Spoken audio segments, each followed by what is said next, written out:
program, very dear to the heart of Nigeria, especially the education sector.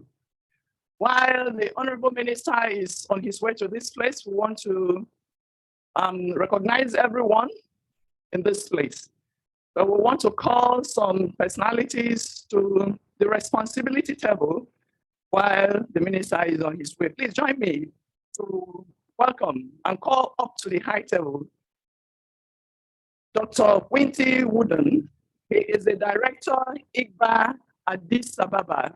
You're welcome, sir. Please come over to this place. Thank you very much.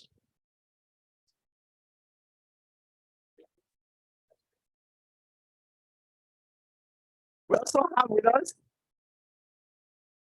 the representative of the Honorable of the Permanent Secretary. Please join me to welcome Dr. Mrs. Folake Davis to the high table. Dr. Folake Olatunji Davis. She is representing the Permanent Secretary, Federal Ministry of Education, who might be joining us later. And I have the pleasure to welcome to the high table the Director of Educational Planning, Research and Development, Mr. Adeleye Adoye. Please make him welcome to the high table.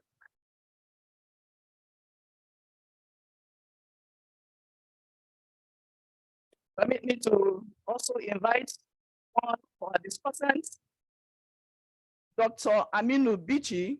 He is a researcher, a specialist education statistics, and MEs. A round of applause for Dr. Bichi, please. Thank you very much.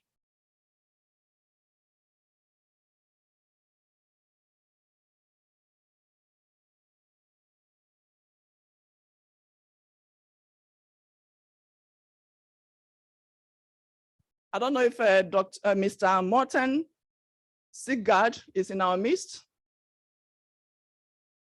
The GPE country lead for Nigeria. Please, are you here? All right, so we will recognize. I want to specially recognize our partners from outside Nigeria. They are here, our different partners from UNESCO, from KIX Hub, from UNICEF, and all our development partners. Please, a round of applause. Let them stand, just stand for us to know you. We are glad to have you here, and I will wish you a beautiful stay in Nigeria. Welcome. I have started receiving commendation. I said Nigerian food is very delicious, and that our weather is very, very friendly. So you will have more of our food before you go back. So you're very welcome to Nigeria.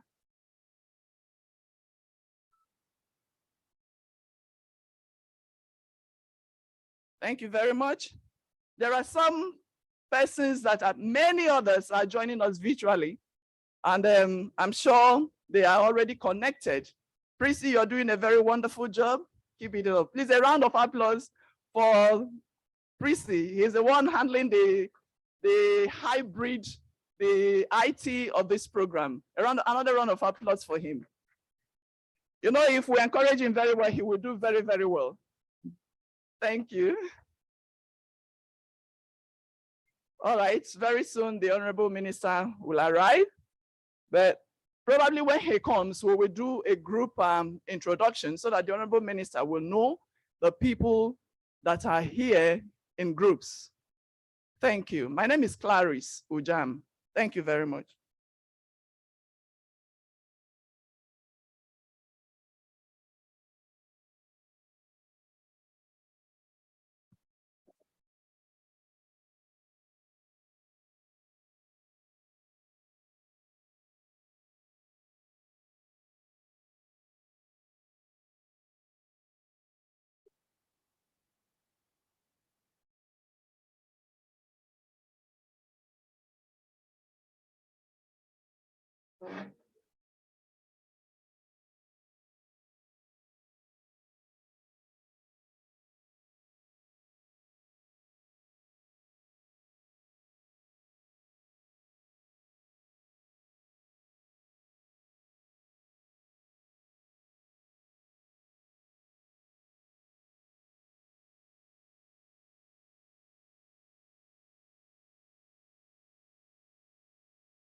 I will wish to introduce to you all that I gathered here this morning for this national dialogue on education issues in Nigeria. And I will introduce them according to the groups that we have here for time's sake. We have in our midst all the directors of Federal Ministry of Education. Please just rise for recognition. The directors from Federal Ministry of Education, thank you for coming. We also have other staff from Federal Ministry of Education. They're also here present. We have members from the State Ministry of Education. So it's also good to know that we have development partners, both national and international partners in our midst. Please, could you rise for recognition? The development partners. Thank you. I'm also glad to inform you that some of them came from outside the country. You will get to meet them, sir, in the course of the program. We have in our midst civil society and non-governmental organizations. Please rise for recognition and a round of applause for them, please. Thank you for coming. We have teachers, the molders of our learners in our midst. If you are the teacher in our midst, please rise for recognition. I am one, sir. I'm a teacher. Thank you very much for being part of this program. And we also have parents and education institutions in our midst. Permit me, sir, to introduce those on the high table. Sitting next to you, sir, is Dr. Aminu Bichi. Dr. Bichi is a researcher, he's a specialist in education. He's a statistics and EMI specialist. You're welcome, sir. You have Dr. Mrs. Folake Olatunji David. He's the Director of Basic Education and he's representing the Permanent Secretary, Federal Ministry of Education. You're welcome, ma'am. And you have Mr. Adeleye Adoye, the Director of Educational Planning, Research and Development. He is the chairman, the coordinator of the committee that organizes this program, sir. You're welcome, sir. So all the way from Addis Ababa is Dr. Quinty Wooden. He is the director, IGBA. So you will get to know the full meaning of IGBA. He is from Addis Ababa. You're welcome, sir. Having done this, we will go straight into the program. I have the pleasure to invite for the opening remarks and statement of the objective of this national dialogue. Join me to welcome Mr. Adeleye Adoye, the Director, EPR&D. A round of applause for him, please.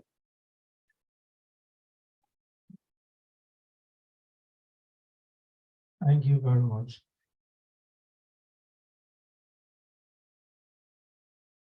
Once again, I want you to look to your neighbor and say you are welcome.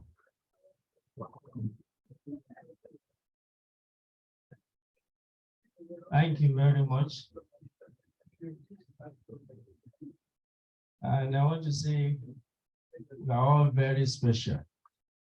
However, you permit me to make some recognition. And on the list, I have the father in the house, the Honorable Minister of States for Education, Right Honorable Goodluck Nana Opia. You are welcome, sir. Also, the Permanent Secretary, Federal Minister of Education, Mr. Andrew David Adejo, who is represented here today by the Director, Basic Education Department, person of Dr. Mrs. Olatunji. Also, we have our directors from various departments of the ministry. We have the Director, Technical and Science Education, Director Ministry, Director Polytechnic Education, Director General Services, Director ICT, and I think some other directors. Sorry if I cannot pick your face now. but you are recognized. I also have our deputy directors here. And of course, all the way from Addis Ababa, Director Uba. Also, that's Dr. Cretin Woodon, who is here with us at the high table. I also want to recognize all our development partners, especially UNESCO, who actually helped in projecting this particular dialogue. Prime Minister, SCDU, another development partner, World Bank. I think I've said the World Bank representative here. So please, you're all welcome. Then also we have the CSOs, teachers, students, parents, the ladies and gentlemen, of course, the gentlemen of the press. Once again, you are all welcome. I am delighted to make these opening remarks at this occasion of the one-day national dialogue on education issues in Nigeria, organized by Federal Ministry of Education in collaboration with the Anglophone African Regional Knowledge and Innovation Exchange Hub, that is the KIX Hub. The purpose of our gathering today is to rub minds together, share knowledge and information on key issues in the education sector. This dialogue is apt as it is a good opportunity to bring together researchers, practitioners, decision and policy makers, teachers, learners, trainers, proprietors, and all other stakeholders to discuss what is working and what can be scaled up to possibly impact our education system. The outcome of the dialogue usually call for action that summarizes takeaways, decisions, and priority areas. The events of today will foster a shared understanding of the role and functions of the KIX Hub and its potential in Nigeria to facilitate learning, collaboration, synergy, networking, and capacity strengthening in key areas of needs along the 6 KIX teams. The National Dialogue will provide participants with the opportunity to, 1, identify gaps, synthesize existing knowledge, promising practices, map out plans, and provide solutions on better ways of harvesting credible, reliable, and timely data to inform education policies, formulation, and decisions, and achieving gender equality in and through education and leaving no one behind.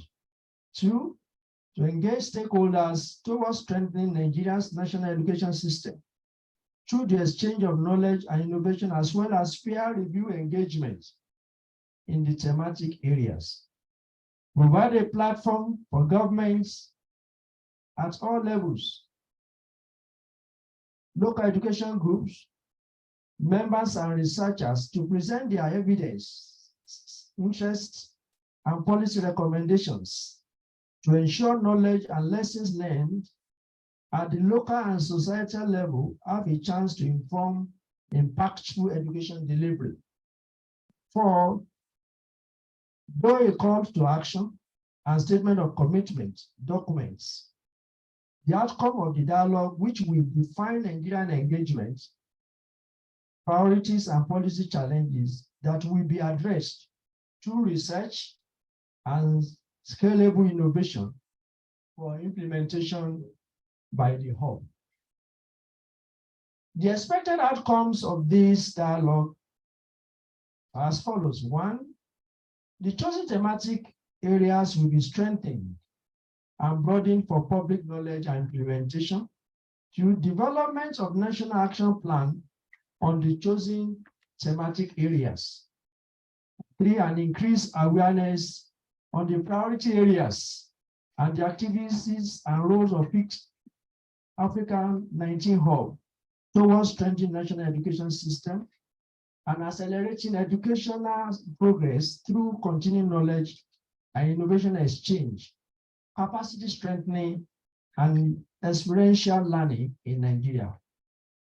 And of course, in promising practices, analyzing priority, mapped and synthesized to inform the exchange of knowledge and innovation in Nigeria and even beyond. The KIX Africa 19 Hub also aimed at improving policies and practices that will strengthen national education system within Global Partnership for Education, GPE, countries to accelerate progress towards SDG, surely go for, which has to do for quality, equitable education for all, and expedite the implementation of the African Union Continental Education Strategy for Africa. At this juncture, I must thank the KIX African 19 Hub Consortium, comprising UNESCO International Institute for Capacity Building for Africa, which is IBA, UNICEF, Eastern and Southern Africa, and the African Union.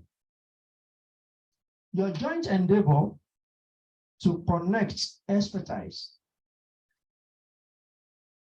innovation, and knowledge to support low and middle income countries, to build stronger education systems, and accelerate progress towards achievement of SDG 4 is highly commended. At this point, I want to give this consortium a round of applause for supporting this program.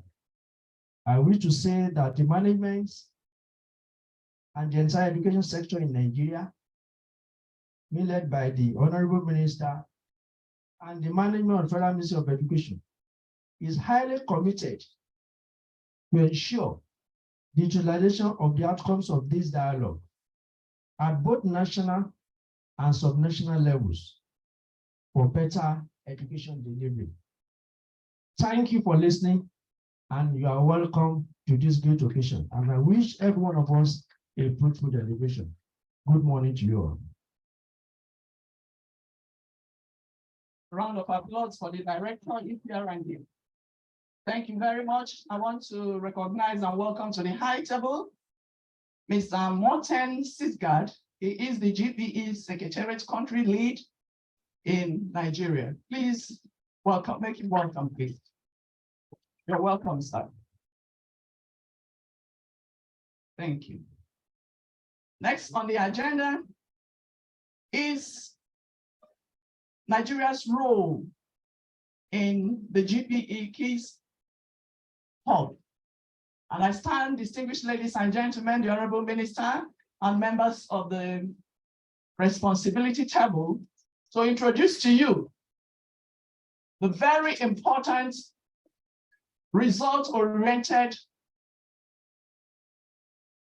happening on Hub in Africa, not just in Nigeria, but in Africa. In short, they are called KIX Hub. Before you get to know about this organization, please put your hands together for KIX Hub. It is an Anglophone African Regional Knowledge and Innovation Exchange Hub for education in Africa. The purpose of the hub is to facilitate knowledge and innovation exchange in promoting learning and the utilization of evidence in policy formulation, policy formation, and implementation among education stakeholders in 19 Anglophone countries across sub-Saharan Africa. You will begin to wonder why it is KIX. The K there stands for knowledge, and the I stands for innovation, and the X is for exchange. So when you hear KIX Hub, you will now understand what it's for. KIX African Hub Management. The hub was created by Global Partnership for Education, GPE, and the International Development and Research Center, IDRC. The hub is managed by the UNESCO International Institute for Capacity Building in Africa, IGBA, the UNICEF Eastern and Southern African Regional Office, SRO, and the African Union's Pan-African Institute of Education for Development. The hub works with 19 ministries of education, including Nigeria, as well as regional economic communities and organizations, including ECOWAS, the African Development Bank, and the Association for the Development of Education in Africa, ADIA. There are 19 countries in the hub, in KIX hub. They are mentioned there, but permit me to make charity to begin at home. So the countries are Nigeria, Eritrea, Eswatini, Ethiopia, the Gambia, Ghana, Kenya, Lesotho, Liberia, Malawi, Mozambique, Rwanda, Sierra Leone, Somalia, South Sudan, Tanzania, Uganda, Zambia, and Zimbabwe. The theme of KIX Hub. KIX Hub promotes learning and knowledge exchange in 6 interconnected themes. These interconnected themes are teaching and learning, learning assessment and assessment systems, early childhood education, gender equality, leave no one behind, as inclusiveness, and the education data challenge. There are different types of activities carried out by the hub to ensure qualitative and functional education and education delivery in Africa. They are knowledge sharing webinars. They also organize virtual workshops with experts, communities of practice for continued exploration of teams, peer-to-peer learning between countries, experiential learning visits between countries, national policy dialogues like the one we are having today, research presentations and discussions, regional standardization of EMIS norms and standards. Nigeria has been very active in the activities of KIX Hub. Nigeria has participated in the AU's KIX Data Challenge Community of Practice in strengthening EMIS and undertook a national self-assessment on the revised EMIS norms and standards framework. The AU is exploring working with Nigeria to facilitate an independent peer review of the EMIS system, and Nigeria is very, very ready to collaborate with them. Nigeria also presented at the KIX Research Symposium in October 2022, which was attended by more than 280 participants from 51 countries. And our own Dr. Oluwaseun Lawal presented a paper titled Education Service Delivery for Children with Disabilities in Nigeria Primary Schools, evaluating the implementation of national policy on special needs education. We have also participated, the Federal Ministry of Education shared its experience in using technology in national examinations with the Ministry of Education in Somalia and in a bilateral exchange in July 2022. The Director ICT of the Federal Ministry of Education and officers from JAM, NECO, WAEC were parts of this sharing of experience on how to use IT in carrying out examinations. Nigeria also participated in series of capacity building workshops organized by KIX Hub.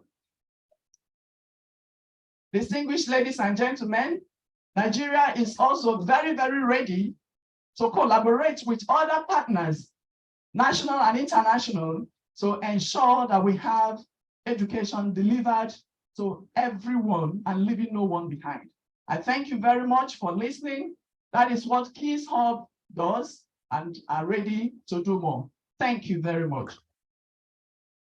Please join me to welcome, for a goodwill message, Mr. Morten Sisgard, the GPE country lead for goodwill message, After the goodwill message, we'll go straight on to invite Dr. Wooden for his lead presentation on achieving gender equality in and through education and leaving no one behind. A round of applause for the GPE country lead.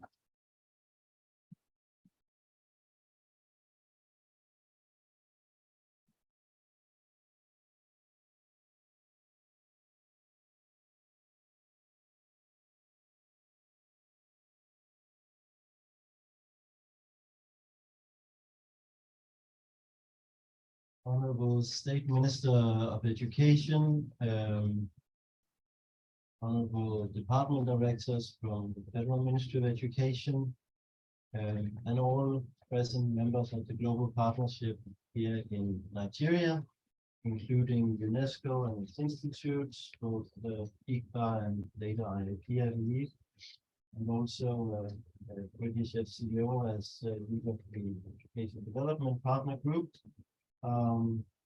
And greetings to everyone. My name is Morten Sigsgaard. I'm the GPE Secretary and Country Team Lead for Nigeria, based out of GPE's office in Paris, France. And I'm very pleased to be representing the GPE Secretariat at this event. We look very much forward to the presentations. I think the themes of the dialogue today are themes that are core to the mission of the Global Partnership for Education. It's important that education delivery is informed by data and evidence.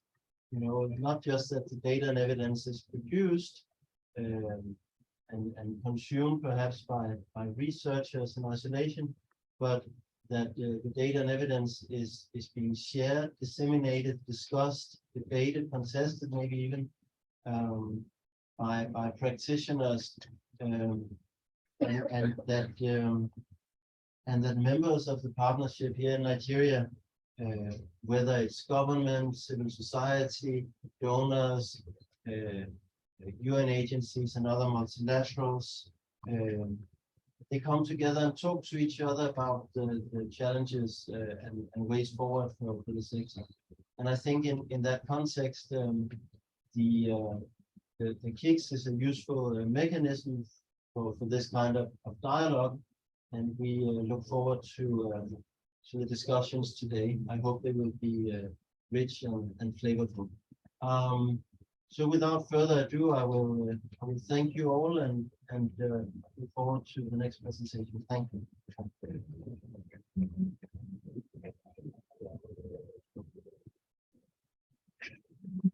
Thank you very much, President. A round of applause for the GPE. We have in our midst Dr. Sadna from UNICEF. You're welcome. Please, a round of applause for her. Very powerful, impactful woman.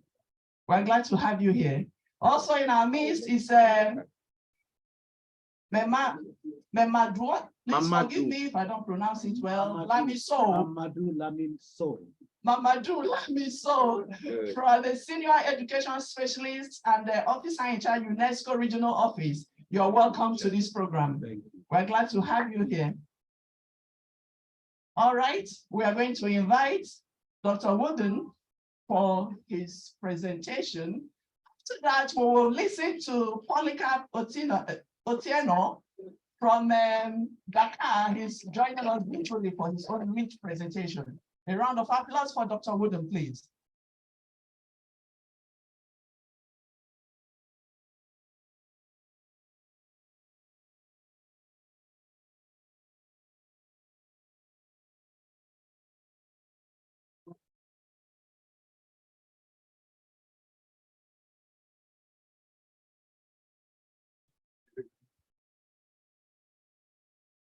Excellency, Honorable Minister, representatives from the various departments in the ministry, and distinguished guests, it's a pleasure for such an to be here with my colleagues from the EU and UNICEF for this national dialogue for KIX.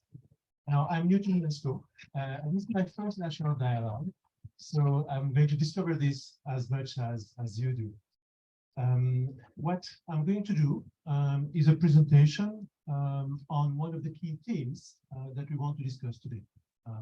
which was chosen by the National Commission for UNESCO and the Ministry, achieving gender equality in and through education. Now, I think I have been given half an hour. I'll try not to exceed that. What I'm going to do is just very briefly in 2 slides present you what ICBA, the International Institute for Capacity Building in Africa, is. But then I'm going actually to go in some depth in data for Nigeria on the issue of gender inequality in education. So the next slide, please. You might not be able to see the slides at the back, but don't worry too much. There is actually a package that we have put at the table in the front with a number of notes that has almost everything that I'm going to say today. Can you move to the slide, please? Miriam is controlling. Oh, Mariam is controlling. Okay. I'm just going to go ahead. Now, Have it now. for those who can see the slide, which is very small, so perhaps just ignore the slides. I just do. ICBA was created about 25 years ago. Next year is our 25th anniversary, which coincides with 2024 being the year of education for the African Union. So we are very excited about that.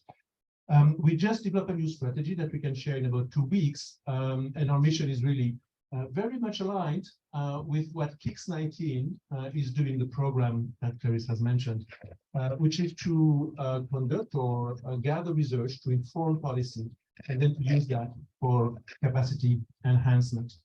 Now, I'm just going to go directly to the core of the presentation to save time.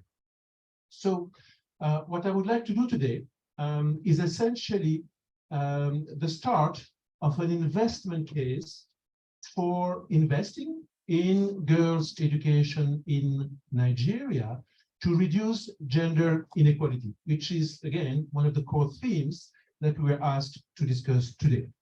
So the presentation has 2 parts. The first part is pretty much data intensive.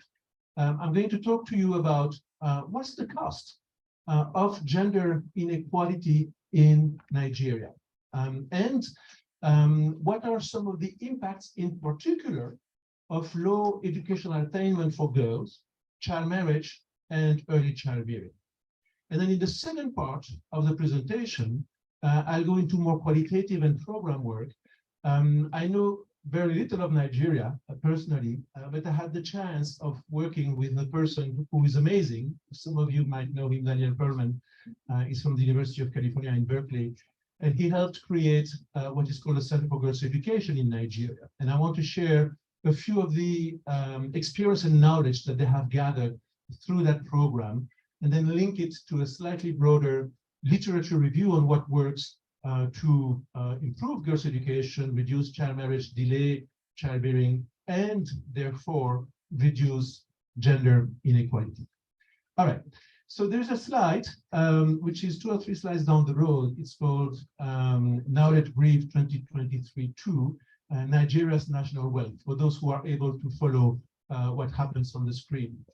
Now, most of you cannot see the screen. What does that slide say? Well, it's about the concept of the changing wealth of nations or national wealth. I used to be at the World Bank for many years before joining UNESCO. And the World Bank has a program of work to compute the wealth of nations. Now, wealth is computed as the sum of 4 components. One is called produced wealth. That would be factories, roads, things like that. Then you have natural wealth. You have lots of natural wealth in Nigeria that would include oil, but also forest, land, things like that. Then you have human capital wealth, which for a long time we didn't actually measure. But I was part of the team 5 years ago where we came with the first measures. That is computed as the value today, in technical terms, the present value of the future earnings, so the earnings for the rest of their working life of people who are today working, the current labor force. So it's the present value of the future earning of the current labor force, right? And people are an asset, right? For producing as much as oil could be an asset, or factories could be an asset. Well, it turns out that in the world as a whole and in Nigeria, human capital is 2/3 of total wealth. much larger than natural wealth, much larger than produced wealth. Now, there is a small additional category. I said 4 categories. It's called net foreign assets. That's for the financial people, but it's very small. It's an accounting thing.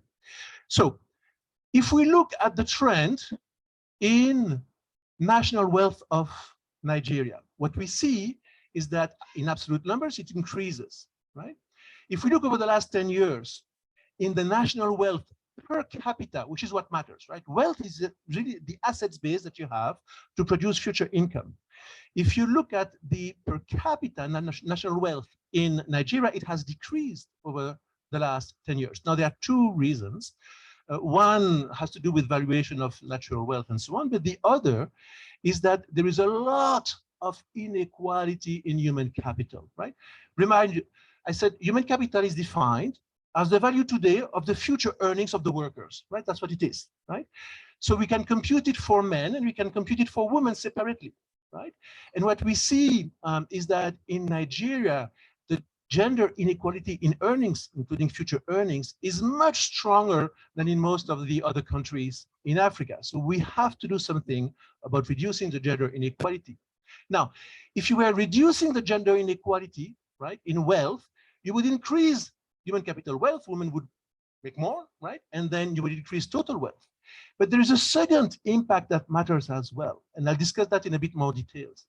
It is the fact that if you empower women, if you make girls finish secondary school, if you reduce child marriage, if you reduce early childbearing, that reduction also in gender inequality is going to reduce the fertility rate, and that is going to reduce the population growth, and that is going to make your national wealth per capita go up, right? That's the demographic transition.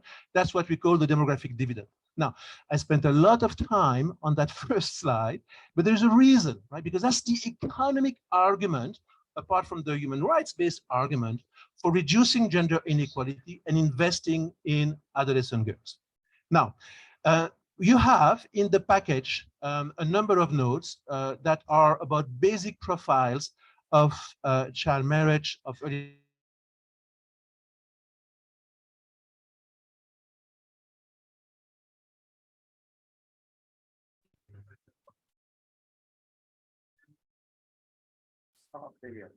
power. It's fine. Sorry. Thank you.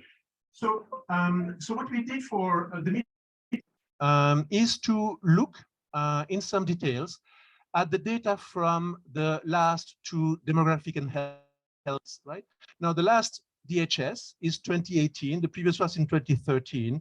We don't have yet the new one, which is for implementation later this year, might be available in 2024. But when you look at issues of child marriage, early childbearing, and to some extent education, these are some of the best surveys available, right? So first, you can see that there has been quite a bit of progress actually in education for educating girls. What I mean by that is the completion rate for primary, lower secondary, upper secondary are going up quite a bit between the 2 surveys, right?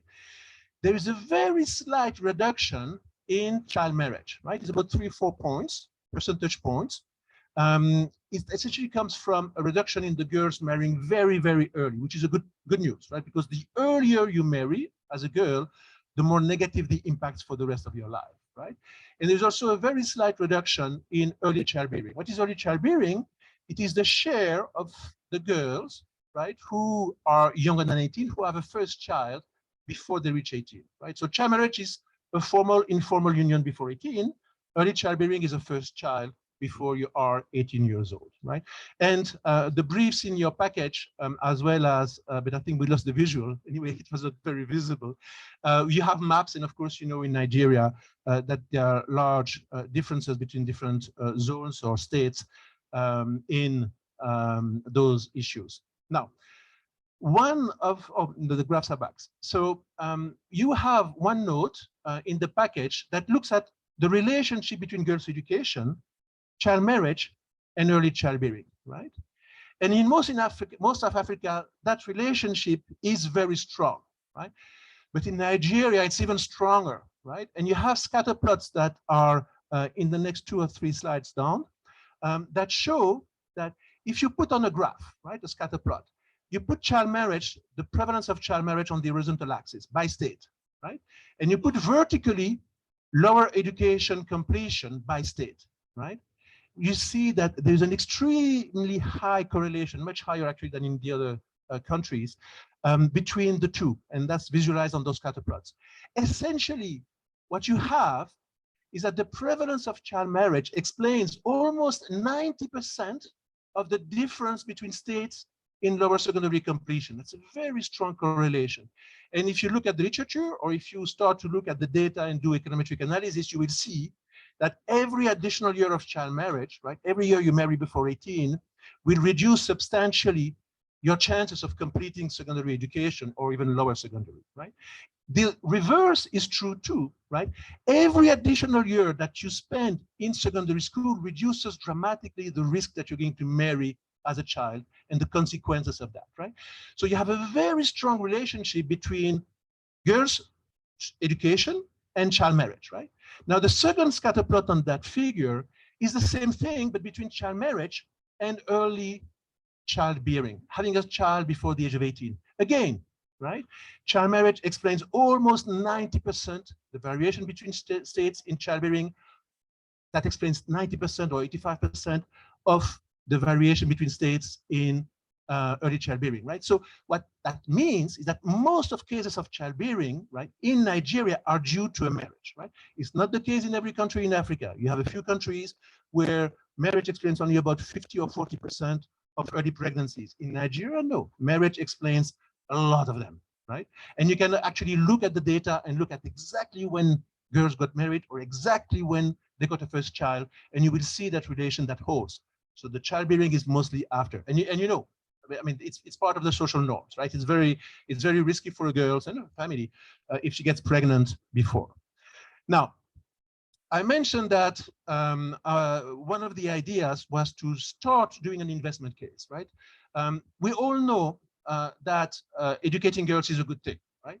I think we all agree that preventing child marriage is a good thing. And we all agree that an early pregnancy is a bad thing, right? Because when you give birth as a young girl, the risk for the girl and for the child are much higher. I'll talk a bit about that, right?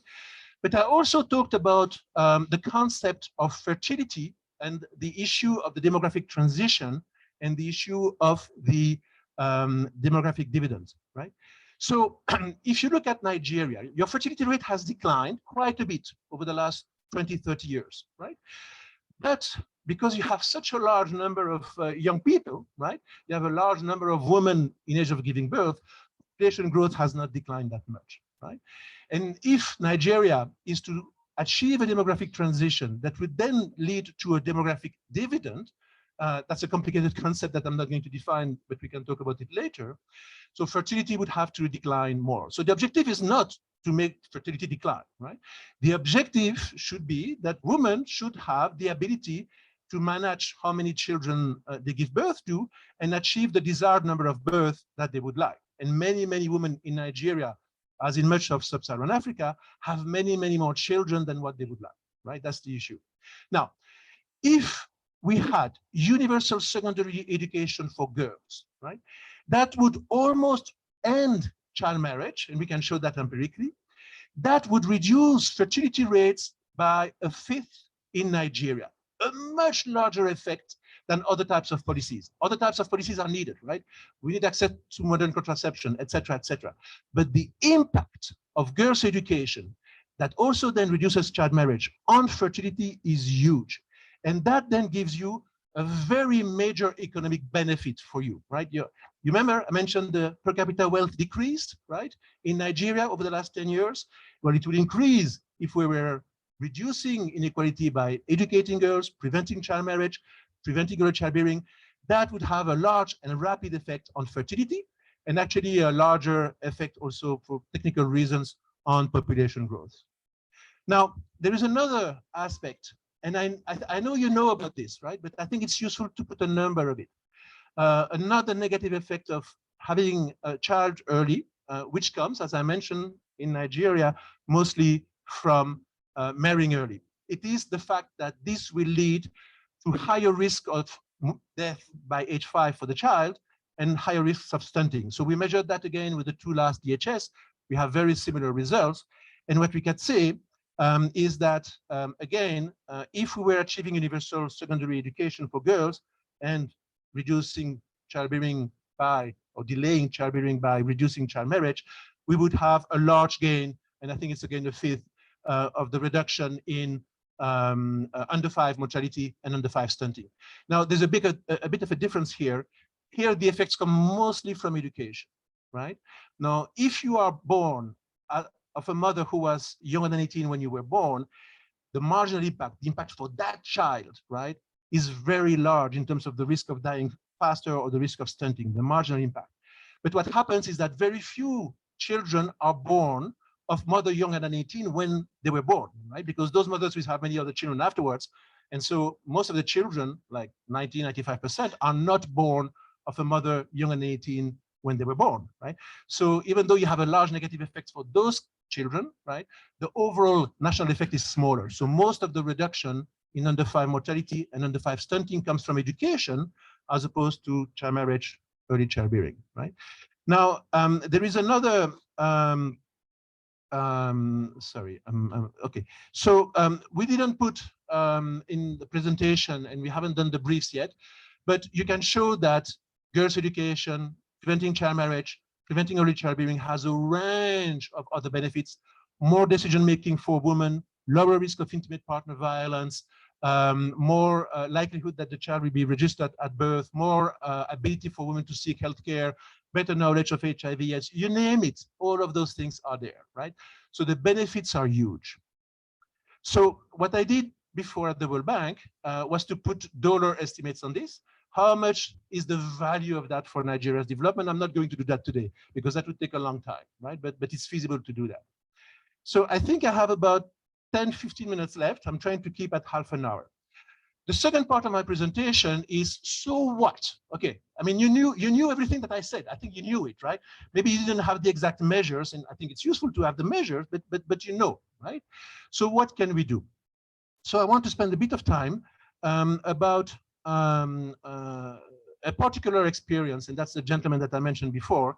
So I'm an economist, right? So what I do is typically, I mean, I crunch numbers, right, from a computer, okay? Or I come to a national dialogue, right?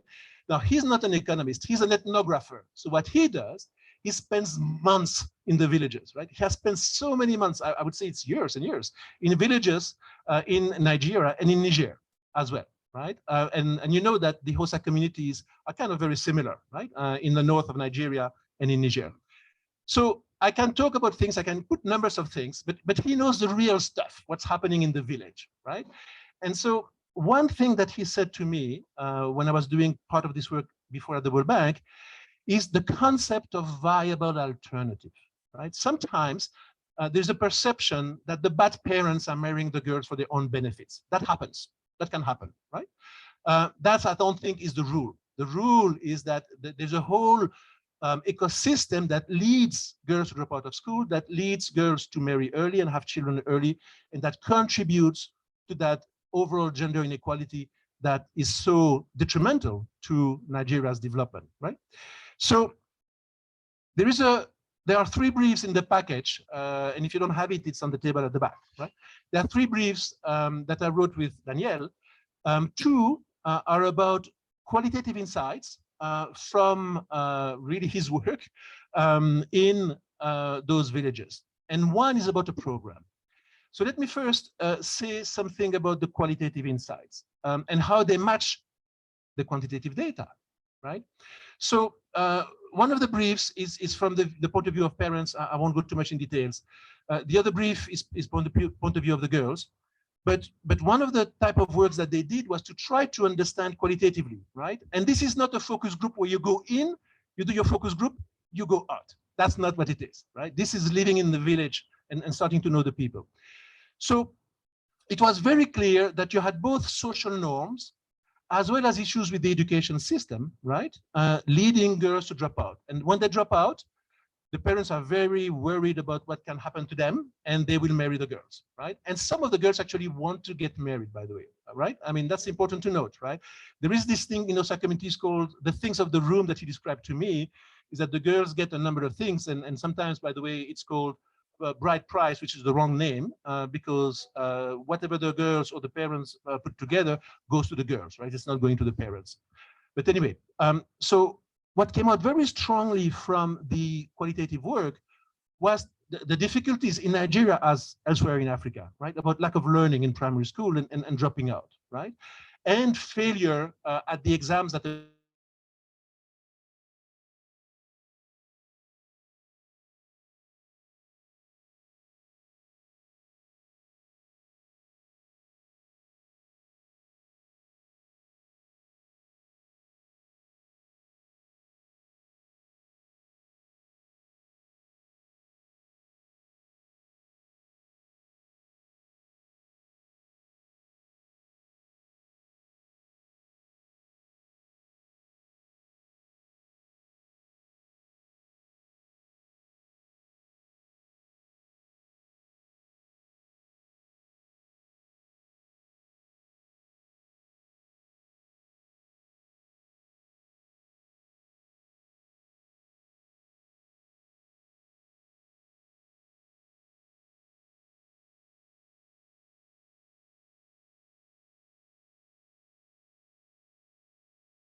they did, which I found very interesting, is that they talked about all of those issues, right?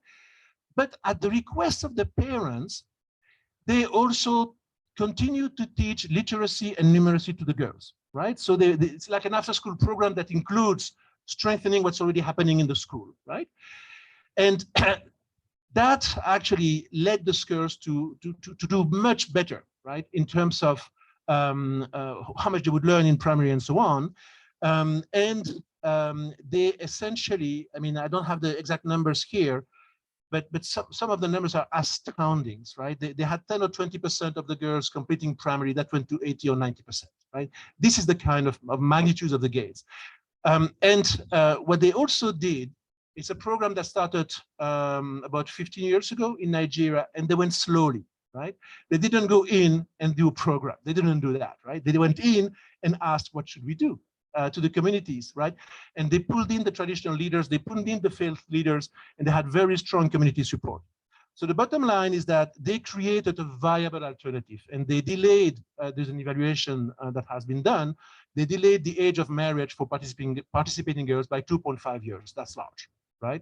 With much higher success rates. Now, I have, I think, 2 slides left, and hopefully I didn't take too long. When you think about what they did, right? So it's a program for adolescent girls, but they also started in primary and they strengthened learning in primary, right? And this is a general slide that says that what we need to do, and you know that we need to have some basic conditions like learning in primary.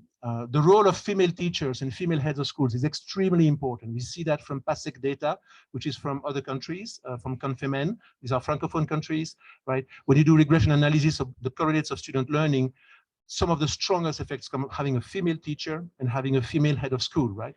And that is for boys and girls alike. It's not only for girls, right? So the teachers are very important, and of course, whether they can teach and whether they know the subject matter and whether they have good pedagogy and so on. Then you have targeted interventions, like some of what did the Center for Girls Education, and the provision of scholarships or other economic incentives. That's what the literature says actually works at the upper secondary level, and then you have to change social norms. But I want to make one argument, and I won't take the slides for that. I'll mention two other things that my colleagues from UNESCO here gave me. But let me make this argument.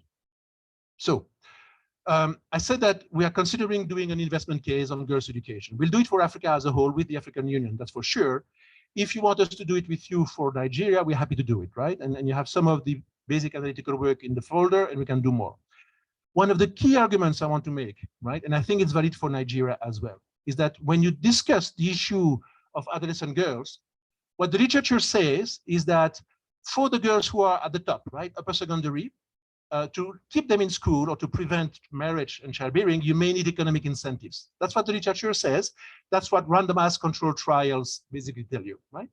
But then you're looking only at those girls, right? You also have to strengthen what you have in primary. No, Nigeria is doing much better than other countries in primary, right? But still, you have to strengthen primary.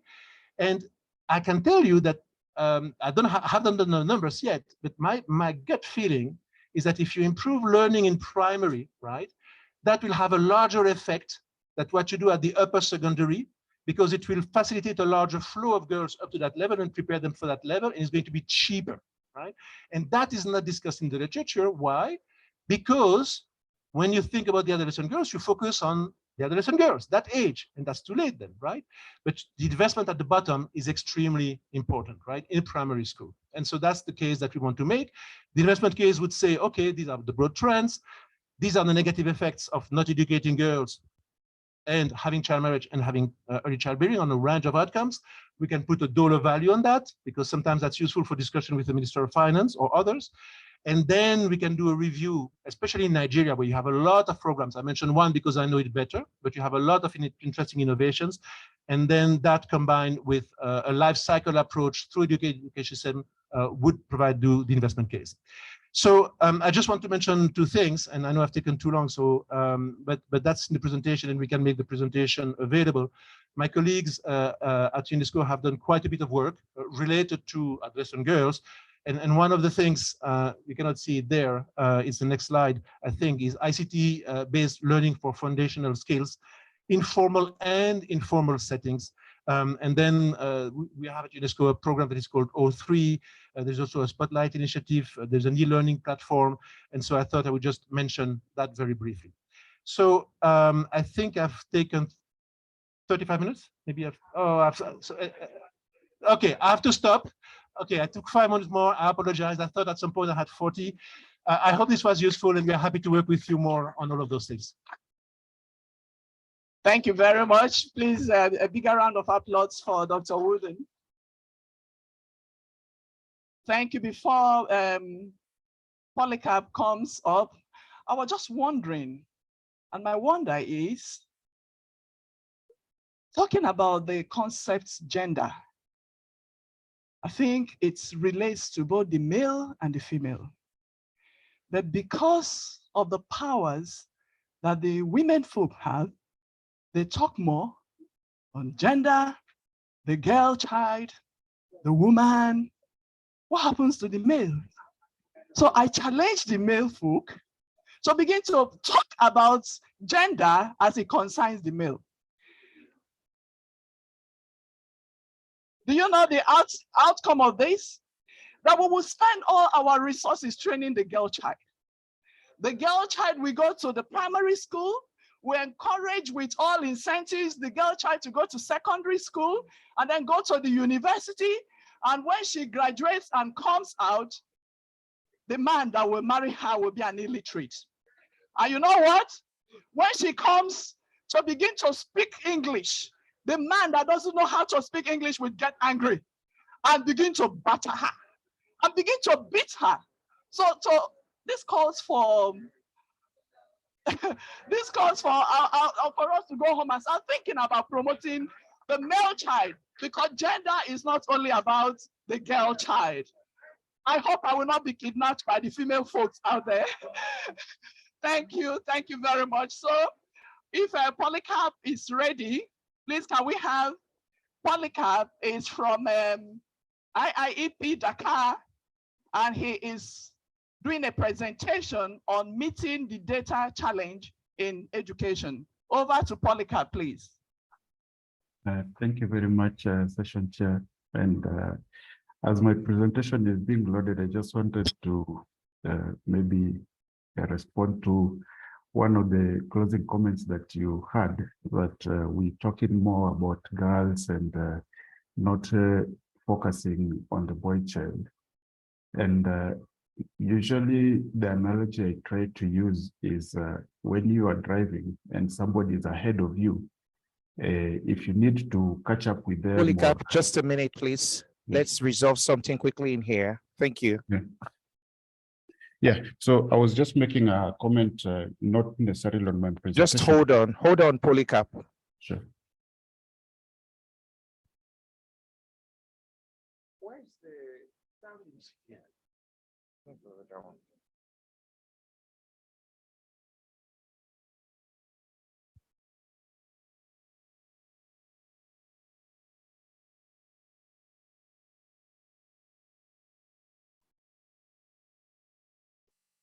Polycarp, could you say something? Yes, can you hear me now? Yes, we hear you. Please continue. Yeah, so I was just closing in on what the session chair just said, that we're talking so much about girls and less about boys. And what I would like us to appreciate is that we are coming from a background. Could you speak up a little? Sorry, speak up a little. Yeah, can you hear me now? Better. Can you hear me now? Yes, we hear you better now. Okay, so because of the time spent, maybe I will just go straight to my presentation. So thank you, session chair. And first is to thank the organizers of this dialogue for all the arrangements. This event is, of course, very important in advancing our collective mandate in education. So from the start, I would like to say my name is Polycarp Otieno, an education policy analyst at the International Institute for Education Planning, an institute of UNESCO, and I'm based in Dakar. So just a brief background of IIP and what we do. So IIP was created in 1963 to support UNESCO member countries in planning and management of education systems, including building capacity of planning functionaries in the tools and methodologies of education planning. IIP has 3 offices in Buenos Aires in Argentina, Dakar and Paris. The headquarters, of course, is in Paris. And the office in Dakar provides support primarily to African countries. So my experience in education systems analysis and support to implementation of intervention spans 15 African countries, 12 years or so, including Nigeria. So I am really happy to be back to discuss with the Nigerians and friends of Nigeria on this important subject of meeting the data challenge. And this is based on our field experience across African countries. So in discussing meeting education data challenge, I will be taking you through the diverse drivers of education data needs and in relation to the Education Agenda 2030, the common or main education data challenges. We'd also be looking at specific education data challenges encountered in the field, these field meaning countries, and what we see countries doing to address their own education specific challenges and whether those are working or not. I'll also be discussing what we think other countries can do to overcome the main or specific data challenges. And of course, after that, we can have a conclusion. So next slide, please. So we are all aware that the current education goal, which is to ensure an inclusive and equitable quality education and promote lifelong learning opportunities for all, runs until 2030. In all our works, whatever we do, whether it's within government agencies or outside government agencies, we have noted that this goal, number one, requires new data beyond the classical education sector, because now we are talking about lifelong learning. So it goes beyond the classical education ladder as we know it. So the data requirements also go beyond gender disaggregation as we know it, to include location, wealth, languages, disability, marginalizations. So as to know who is excluded from education, so that as we are designing programs, we are able to address the specific needs of those who are hard to reach.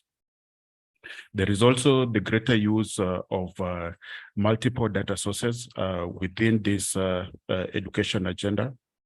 So we have increased use of not just the classical annual school census administrative data, but also survey data. We are also creating other parallel education administrative data sets. In terms of partnerships, these goals involved a greater deal of partners in preparation of plans and their implementation than before. And this includes ministries other than education. We have a multi-sectoral approach to addressing education challenges. If you're talking about ECE, for instance, it is not just education, there is a developmental aspect which involves health. If we're talking about skills, we are talking about much more inclusion of Ministry of Labor in skilling or tooling the youth. So we also have the private sector, and we have to ask ourselves, how do countries mobilize and organize all these actors in order to align their interventions? How do countries coordinate their work? And all these, there is qualitative data behind. In terms of financing, the goal calls for deepening inclusion and improving quality of education, which obviously, if we are to look at the unit costs that are associated with different inputs, call for more financial resources.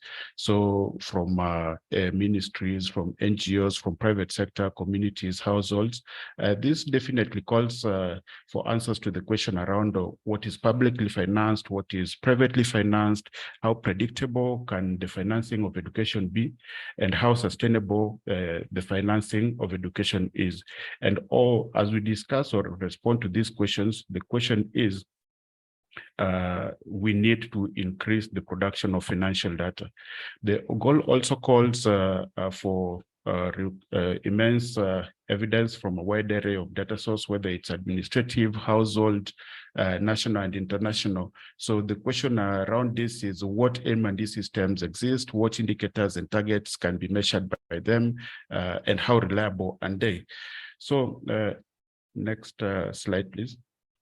So as we discuss this, we realize that there are a lot of access that gives us data needs. For instance, if we look at the SDG 4 targets from 4.1 to 4.7 and the 4A, B, and C, we realize that we can have clusters of data needs, whether it is from the institution. We're looking at how can we identify schools so that we are able to talk about, sorry.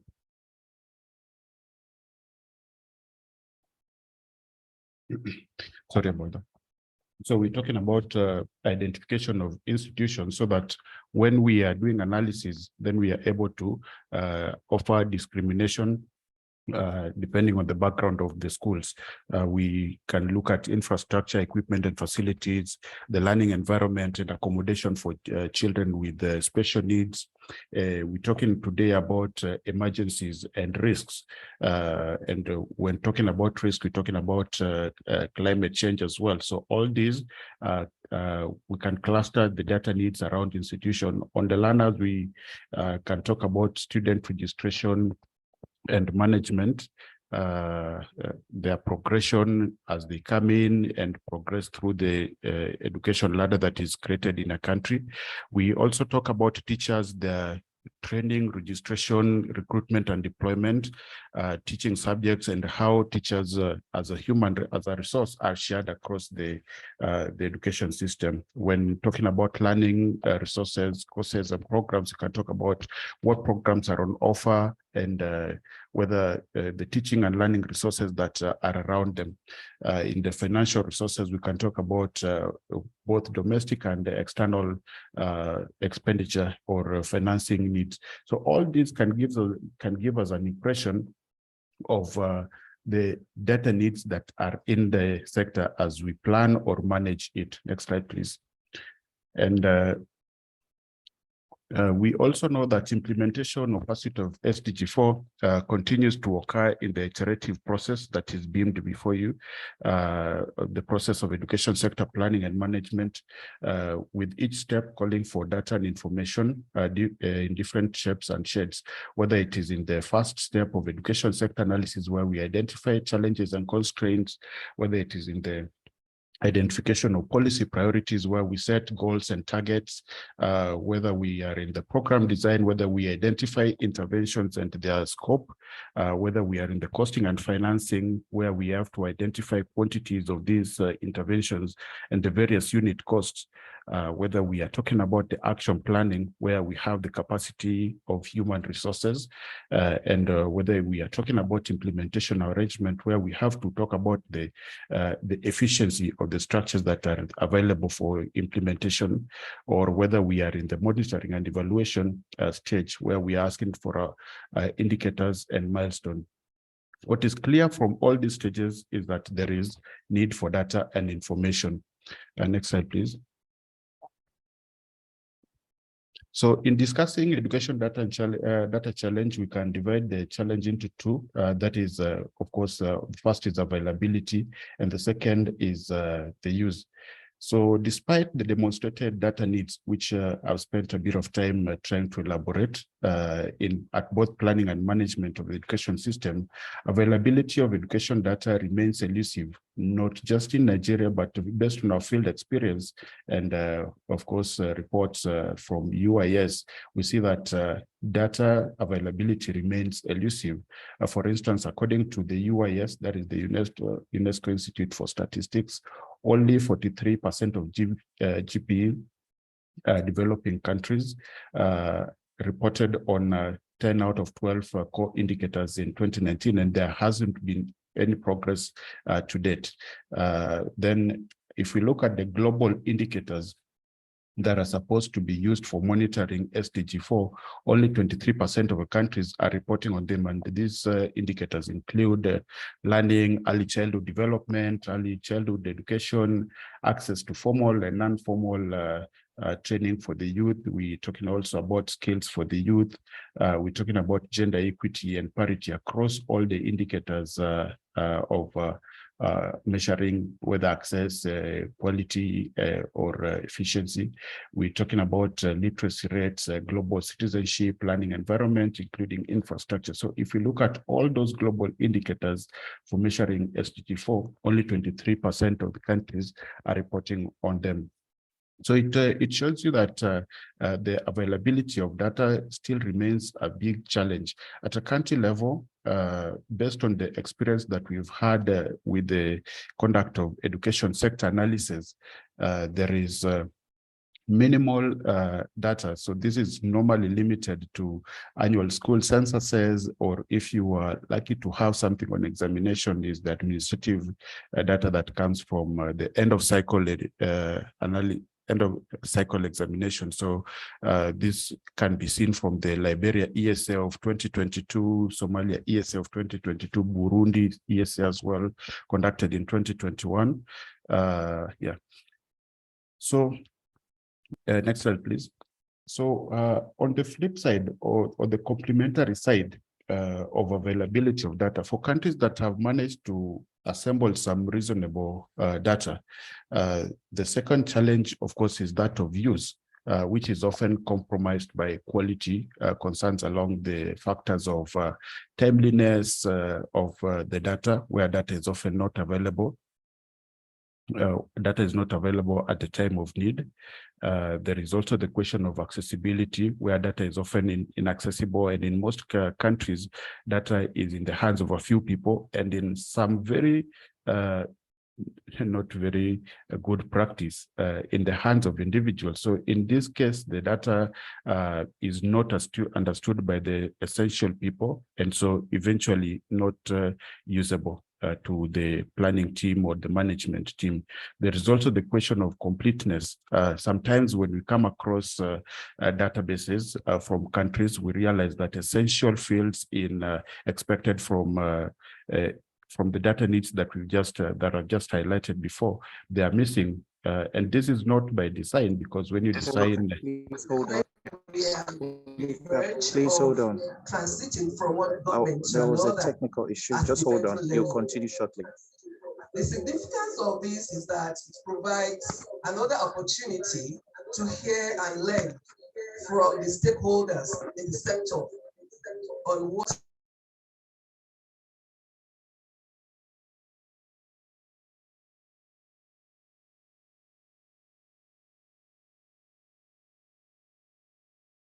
Should we continue?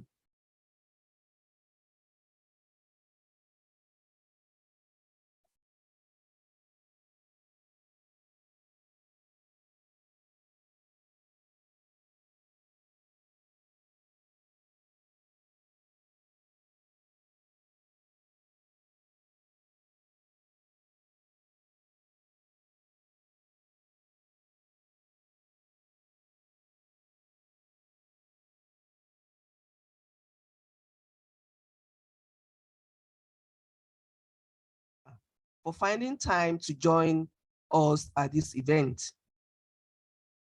As the alternate board member of the board of directors of the GPE, I know and do appreciate the level of importance that the GPE places on the Knowledge and Innovation Exchange Program. I would thus like to congratulate all of us for being here. Like we all know, education is in a crisis globally. We have the learning crisis, and this has informed the heightened focus to make education work, which is gaining momentum after the Transforming Education Summit held last year at the margins of the United Nations General Assembly in New York. We are therefore gathered here today to continue and to expand the discussions on finding solutions to very critical issues in education in Nigeria. The themes: meeting the data challenge in education, achieving gender equality in and through education, and leaving no one behind, are not only necessary, but critical if you want to achieve qualitative, effective, and functional education delivery. By extension, a very necessary condition for sustainable national development.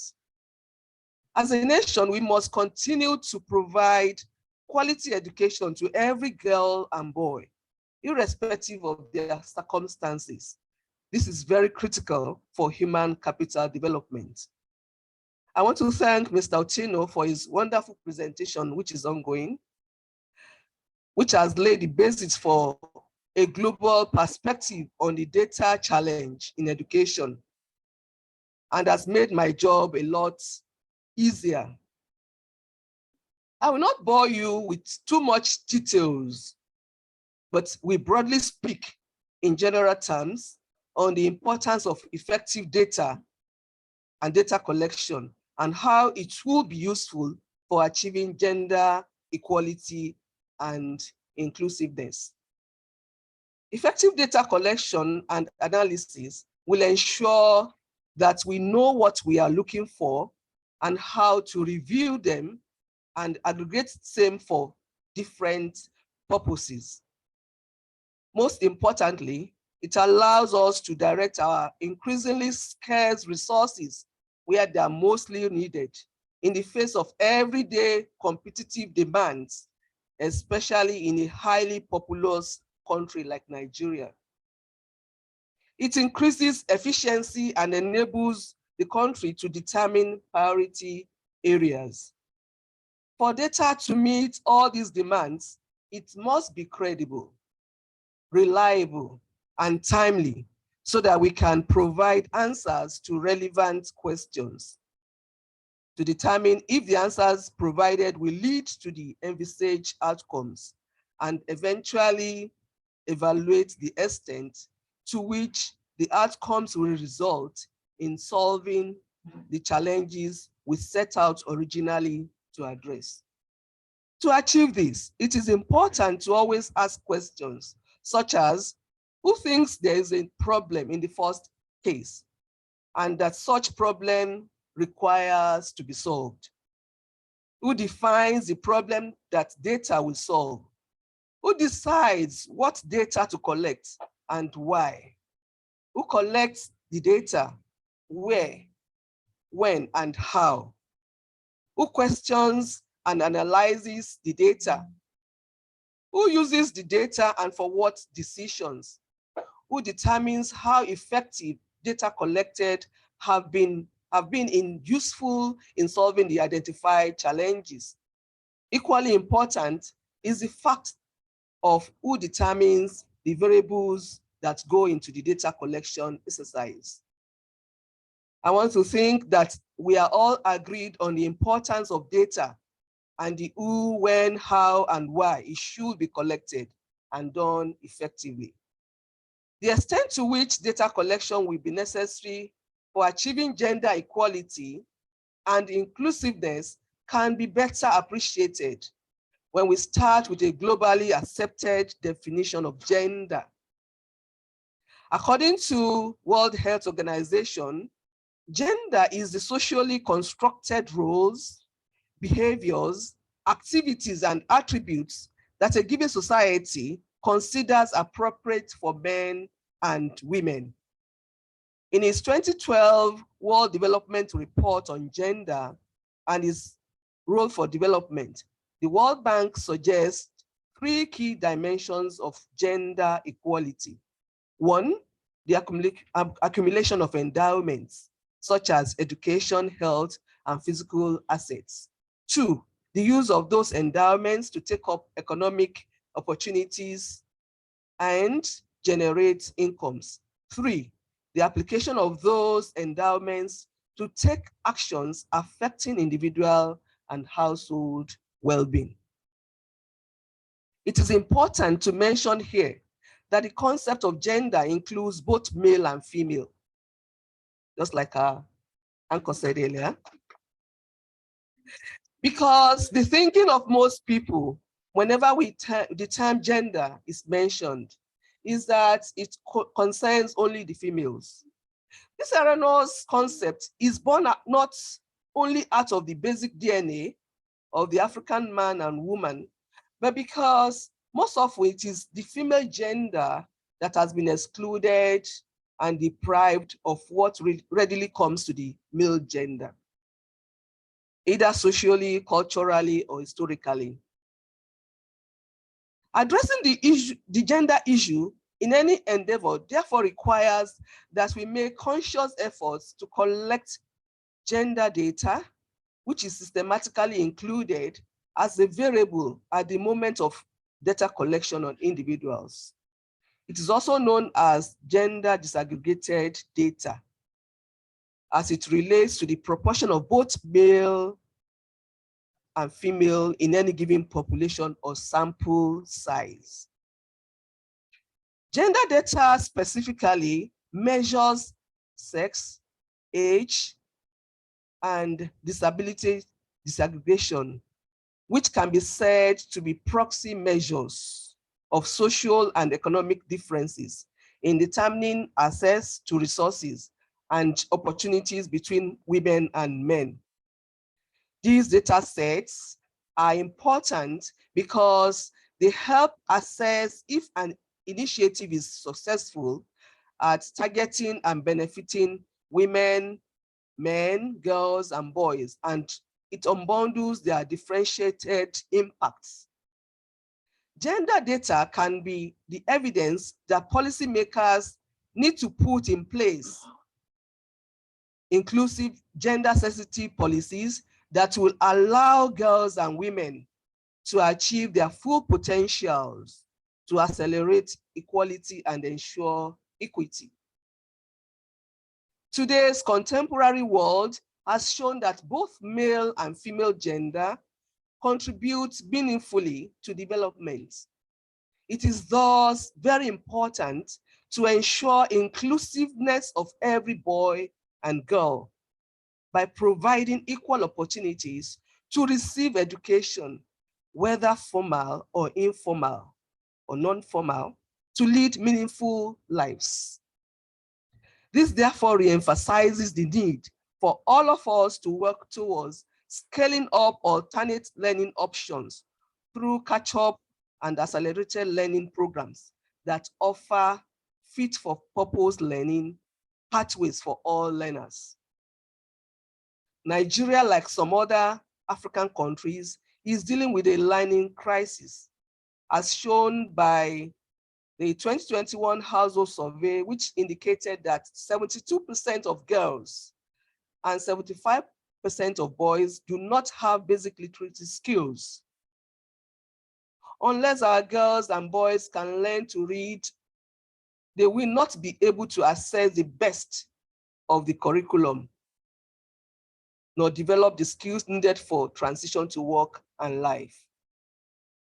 This explains the need to invest in both national and international learning assessments to assess and benchmark our learners' performance so that evidence-informed interventions can be instituted in timely manner. We know that structured pedagogy and remedial programs such as teaching at the right level can improve reading outcomes. They can also improve gender equality and will ensure that no one is left behind in the learning process. We have experimented with some of this in some of our states and are scaling up across the country. Ladies and gentlemen, many of these factors that keep learners out of school emanate from outside the school setting, like we heard earlier from the presentation of Dr. Wooden.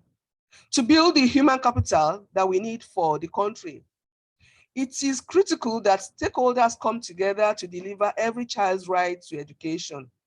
It is often said that education for all is the responsibility of all.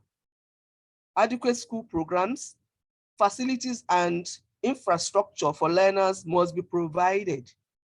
These are needed to get learners into school and to keep them there learning and transit to higher levels.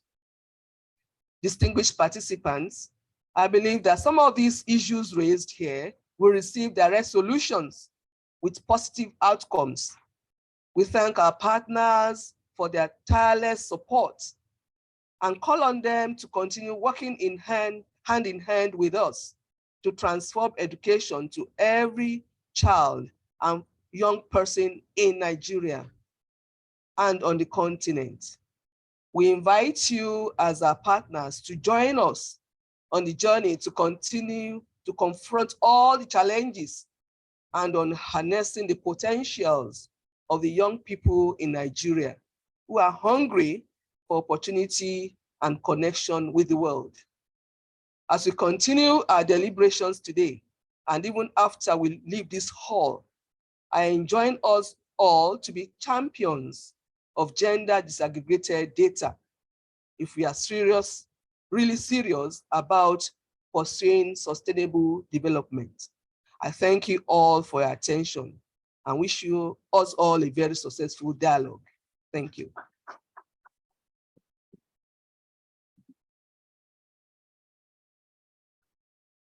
Thank you very much. Okay. Please, a round of applause for the permanent secretary. While we get reconnected to Polycarp, we want to recognize the presence of Dr. Liu. He's representing the Director General, Nigerian Governors Forum. Where is Dr. Liu? A round of applause for him at the back there. Thank you. So over to Polycarp.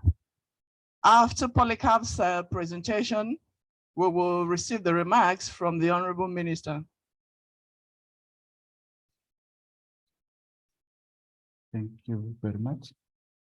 Yeah, so I'm going to assume that I stopped at this and just highlight that the second data challenge that I wanted to share was that of the use of data, and I said it's often compromised by the quality concerns that I've just discussed. And just to note that the lack or limited use of data is manifested in the stagnated education indicators. So if you look at access rates in some countries in Africa, you can see that they are still posting sub-universal access rates. Whether it's completion, it's not going to the universal levels that we are looking for. If you're looking at retention, the retention profiles more or less remain the same across countries. If you're looking at transition, we were hoping that at some point in the last education agenda, which ended in 2015, we were going to have kids transitioning at least at 100%. But if we look at the trends that are there, it's not the case. So this is a clear signal that data use is not being embraced. Next slide, please. So other challenges that we could discuss are around the silo mentality, where data is often fragmented across different systems that have no relationship. And sometimes it is complicated by the fact that we are getting different support from friends of government to support maybe one component that is not talking to another component. Yet we all appreciate that education is interconnected. So if the data systems are not connected or not talking to each other, then it is an antithesis to the education system, which in fact is connected. So the other question is the interoperability challenge of systems, where systems lack the ability to exchange data with each other. So even though there are structures that are created,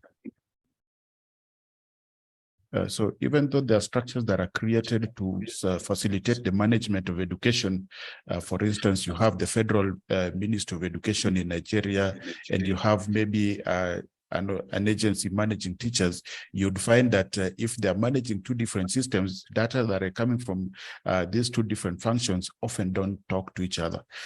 We also have the question of limited capacity for data analysis, such that where even data quality allows for analysis to be made, analyzing it to derive insights and make informed decisions is often not done. So we've seen countries are not taking advantage of analysis tools and complexities beyond descriptives.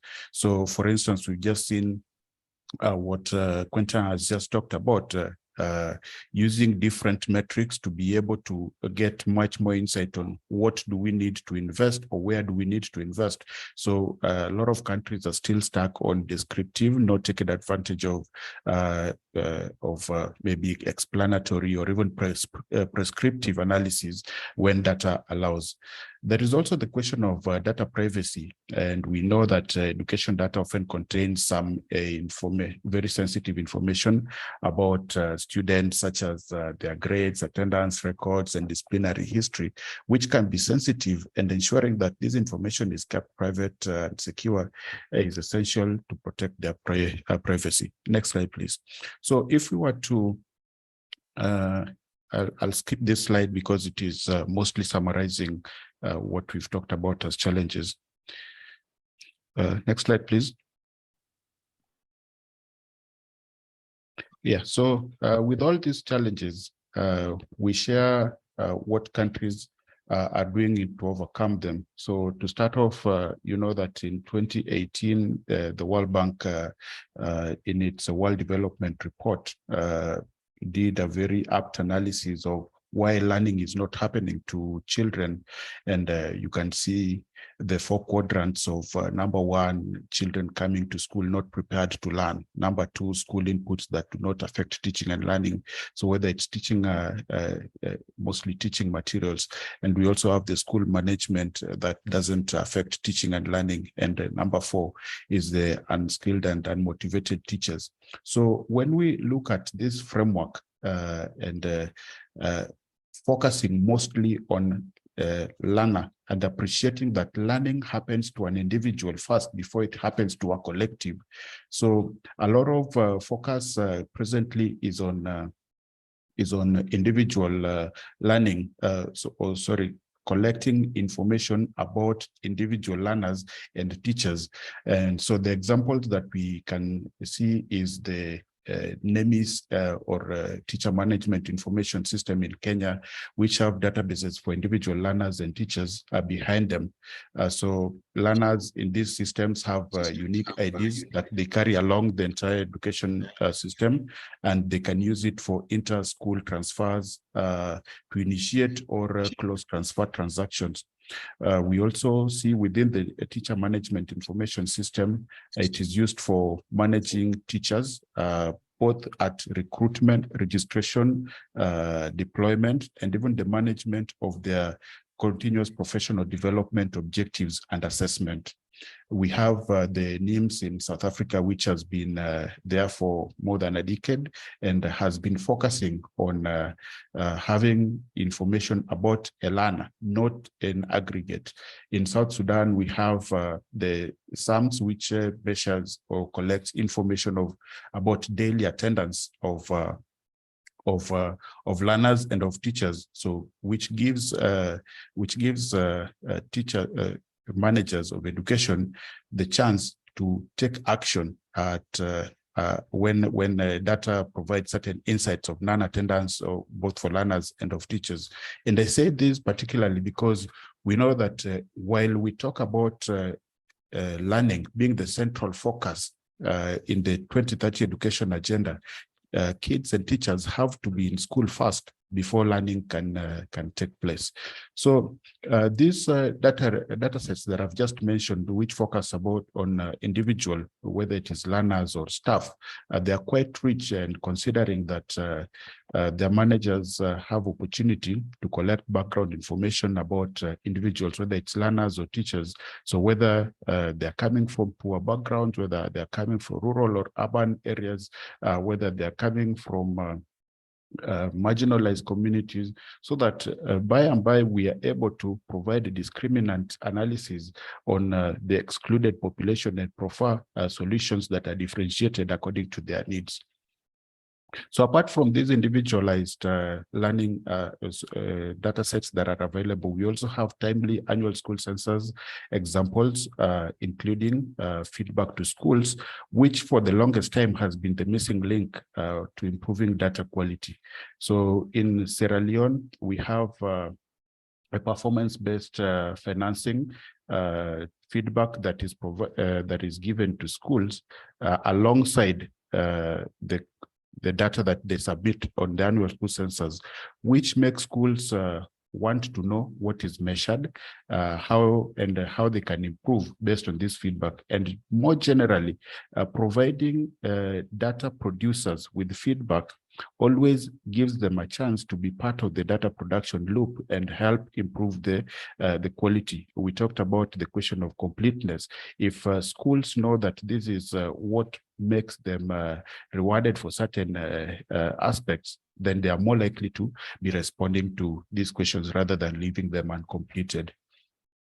So there is also the increased focus on learning assessment. For instance, we have the National System for Measuring Learning Assessment in Kenya, which has been doing learning assessment since the 2000s, and now it's going to be participating in the PISA 2025, which we think is a very big step in having African countries joining these international learning assessments. We also have in Liberia the learning assessment, which is a policy which is proposing to focus not just on kids in school, but also kids who are out of school, so that we can improve the dialogue or advocacy around education. Because if we can continuously be saying that education provides better opportunity to literacy, it has to be seen in data. We also have the frequent learning assessment dialogue in South Africa, which we can learn from, the learning in Daba, which every so often teachers come together to demonstrate the assessment of learning that they are taking in, whether it's at district level or at very micro level at classroom level. We have the grade 3 learning assessment in South Sudan, where we are presently supporting. We have sub-national learning assessment, especially in Nigeria, which we understood must have taken place or is presently taking place. We also have the learning module the mix 6 and onwards, which focuses on foundational learning, which is a very big asset when we are analyzing about what children are learning and all the different disaggregations that are possible from the surveys. So apart from this, next slide, please. Next slide, please.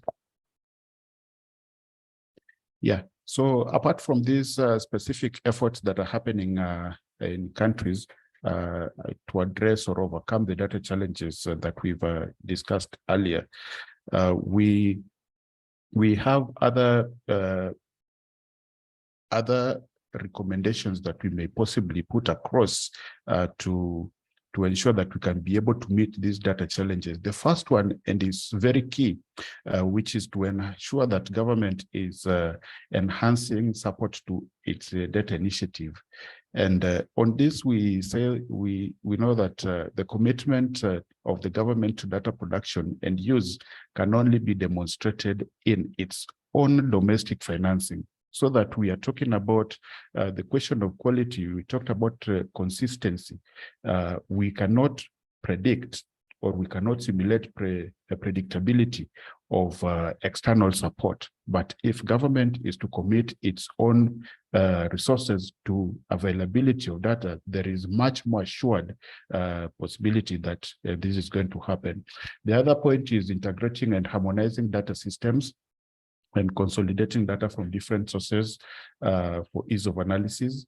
There is also the question of enhancing capacity of units responsible for data production, analysis, and use. And this is not only specific to the human capacity, but also infrastructural capacity. And we talk about the enhancing the quality of education data to ensure that it is timely, it is accessible, it is complete, it's valid. Yeah, so can we go to the last slide?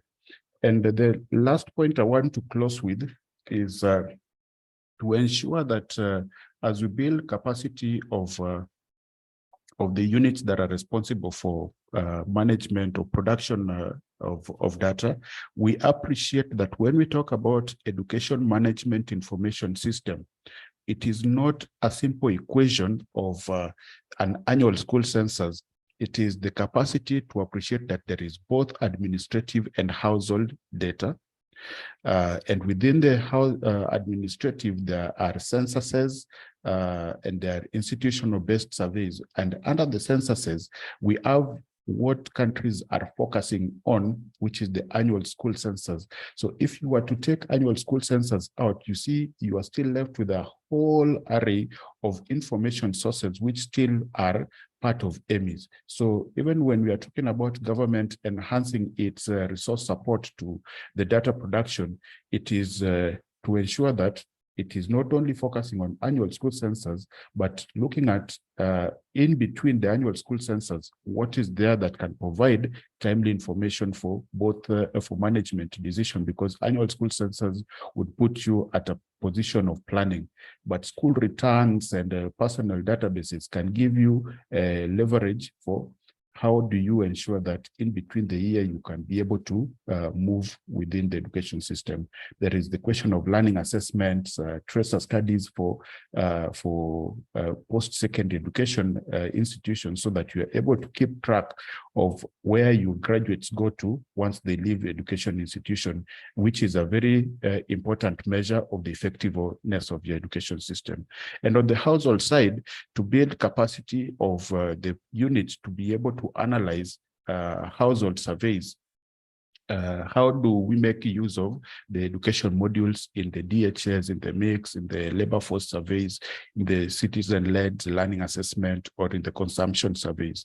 So I would stop here and give it back to the chair to get the next steps.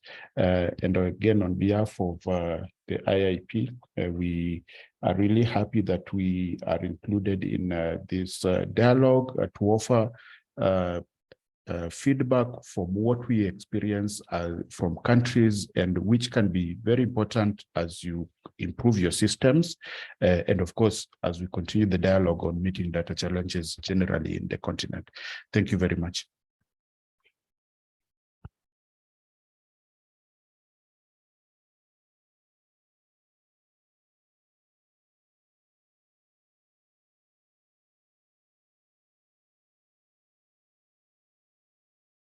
connected because I'm sure that there are a lot of questions that you may have to answer. Distinguished participants, it is time to invite the Honorable Minister of State for Education to give us a remark. Shall we please rise in honor as we invite Right Honorable Goodluck Nana Opia to make his address. A round of applause for him, please.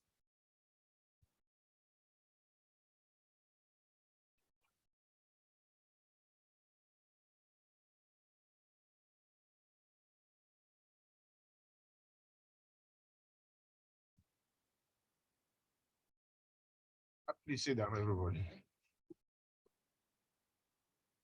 The Permanent Secretary, Federal Minister of Education, Mr. Andrew David Adejo, represented Dr.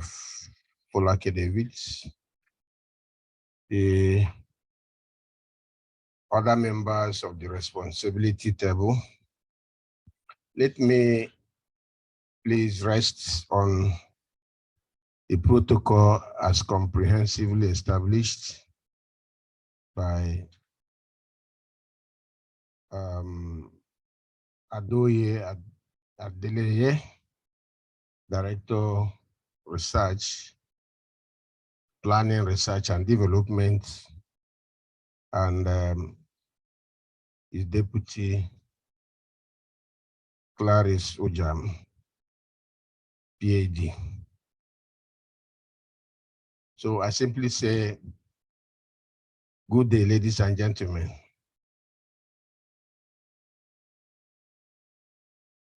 I am glad to be part of this national dialogue on educational issues in Nigeria.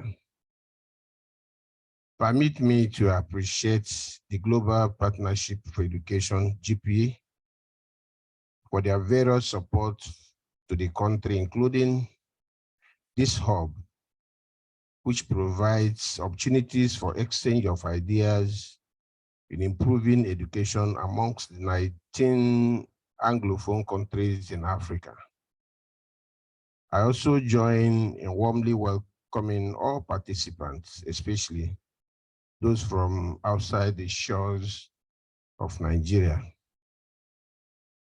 The 6 identified thematic areas of focus of the Knowledge and Information Exchange Hub are designed to help us strengthen our learning assessment systems while improving teaching and learning, and at the same time strengthening early childhood care and education. It also focuses on achieving gender equality in and through education so that no one is left behind, and appropriately address the data challenge in education with utmost urgency. This initiative is commendable and will foster a shared understanding, facilitate learning, collaboration, and strengthen capacity in those identified priority areas. Furthermore, it is expected to spell out actionable steps to guide the governments of the Anglophone countries and other stakeholders' responses to the policy challenges identified and aid the documentation of evidence-based good practices. I am informed that these very pertinent issues were identified by the 19 Anglophone African countries, and has been collected and harmonized by Anglophone Africa Regional Knowledge and Innovation Exchange Hub for Education in Africa. It is therefore our collective responsibility to address them for the betterment of our educational system. The choice of the theme for this national dialogue, meeting the data challenge in education, achieving gender equality in and through education, and leaving no one behind. Gives me great comfort that this initiative is going to achieve its set objectives. As a continent, we need to embrace the use of data in guiding all our decisions. It is often said that data is to learning what oxygen is to living. If we can successfully bridge the data gaps in Nigeria, we will have provided the basic fundamentals for resolving so many issues. Creatable, timely, and reliable data generation is required for qualitative planning and decision-making. Strategies to deal with this issue are on, and the ministry is collaborating with relevant stakeholders in dealing with data challenges in Nigeria.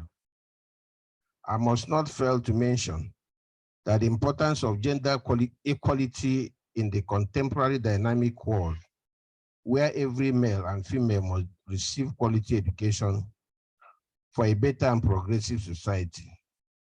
The government of Nigeria is unrelenting in providing the needed opportunity for education for all and to ensure inclusiveness. President Muhammadu Buhari's administration remains dogged in overcoming the challenges that keep a lot of our girls out of school. And Nigeria has made significant strides in getting children, and in particular, the girls, into schools. Nigeria has thus witnessed primary school attendance increasing from 61% in 2016 to 68% in 2021. And the gender parity index in primary school has increased from 0.95 in 2016 to 0.99 in 2021. Government at all levels and with the collaboration of stakeholders will continue to pursue investment to help in achieving positive outcomes for the issues that this dialogue was convened for. As a nation, Nigeria remains focused on the implementation of a comprehensive and holistic program of action, including creating an enabling policy environment for data generation, gender equality, and inclusive education. The commitment to this have been firmly entrenched in the National Development Plan 2021 to 2025, the Ministerial Strategic Plan for Education. In addition to the above, in 2022, the Federal Ministry of Education took steps further by developing a national policy on gender education that promotes equitable access to quality and inclusive education for all girls. As one of the first countries to endorse the Safe School Declaration, Nigeria has developed a national policy on school safety and security, along with its associated minimum guidelines.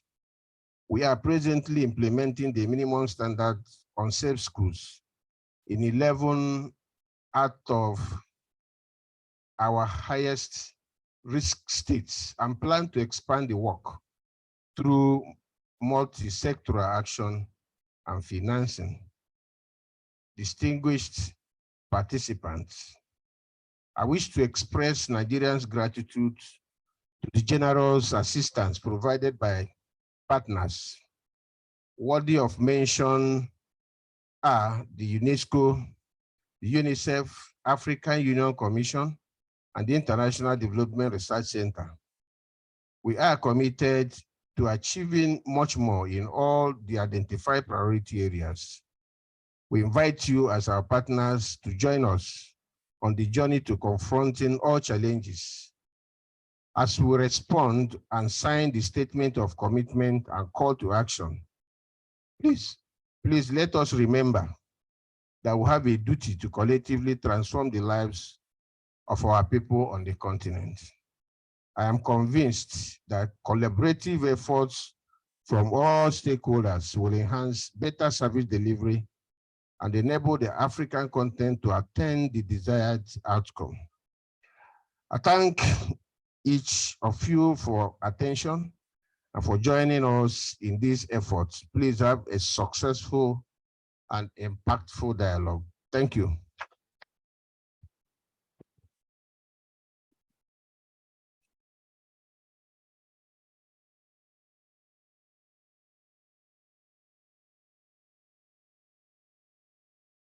Please, a round of applause for the Honorable Minister.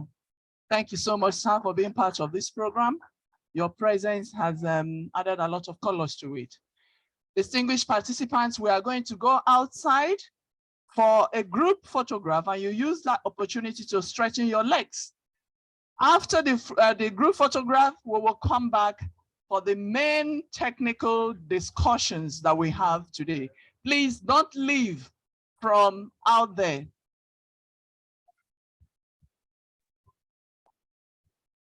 Chair, do we have a virtual photograph? Please make sure you are part of the group photograph, please.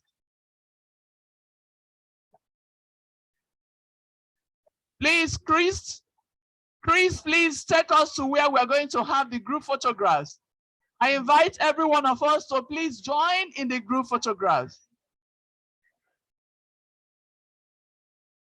After that, we'll come back for the technical session. Remember how important this dialogue is to you as an individual, to the ministry, to Nigeria, to the African continent. Please, after the group photograph, we will all come back for the main program, the part 2 of the program. Thank you very much.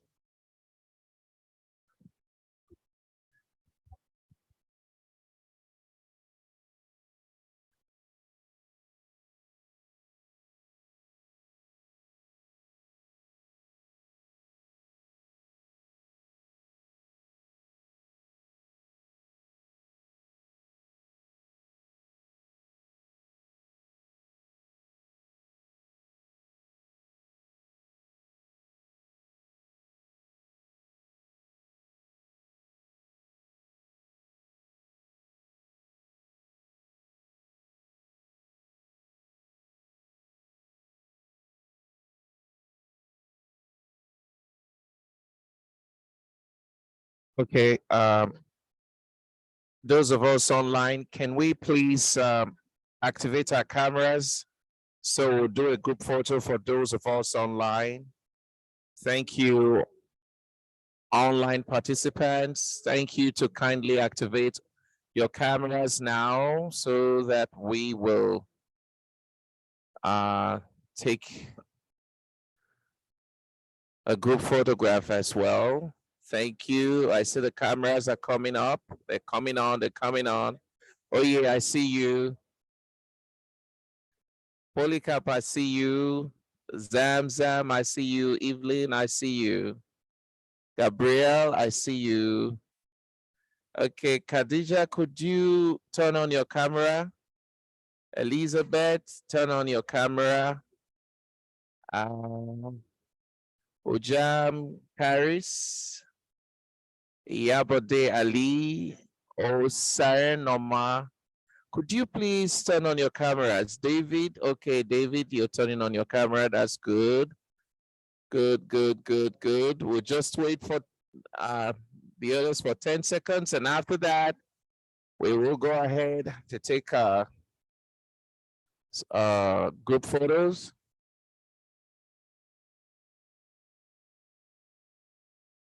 Okay. They're not coming up, so we're gonna take it without them. Okay, Uche, could you turn on your camera, please? Uche Onwama.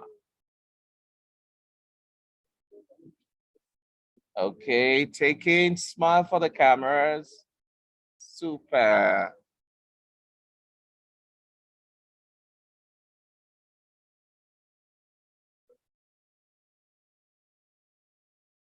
Okay, so we're good. Thank you very much. Thank you.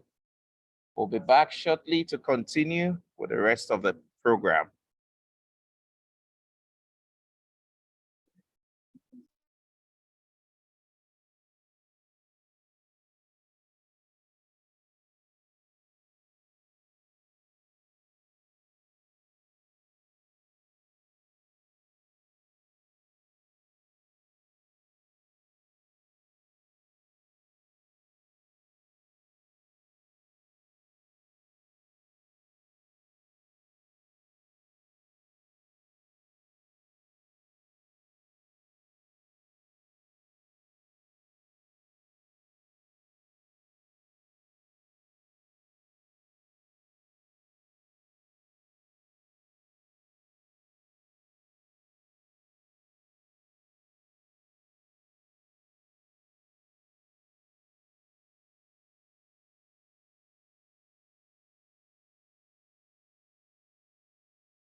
Distinguished participants, I welcome you to the second segment of this program and the very, very important one. This is actually why we are here.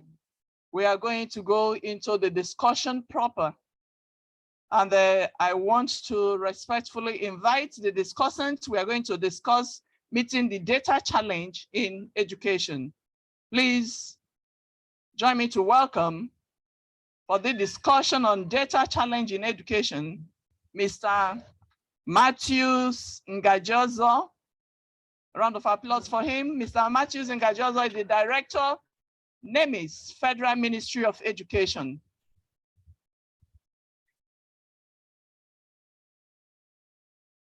We also have Dr. Aminu Bichi. He is a researcher and a specialist in education statistics and NEMIS. A round of applause for him.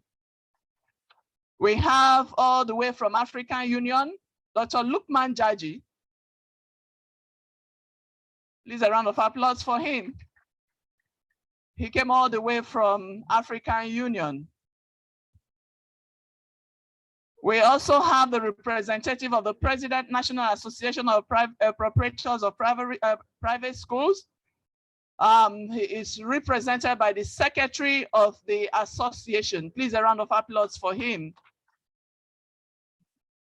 I think my panel for now is complete.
people. Under people, you don't even take care of the people in charge of the personnel in terms of what they're supposed to do. So all this and all that has been data challenges. Yes, what has happened? What is government doing? Government has done a lot to see how to get all this, to make sure that we have this sorted out. One of the things government did was for us to have Nigeria Education Management Information System policy. Because see, when you are doing something without policy, just like vague like that. The policy has gone, it was developed in 2007, the implementation guideline 2009, and it's being used. This policy was revised in 2021, August precisely, approved by National Council on Education at that meeting of August.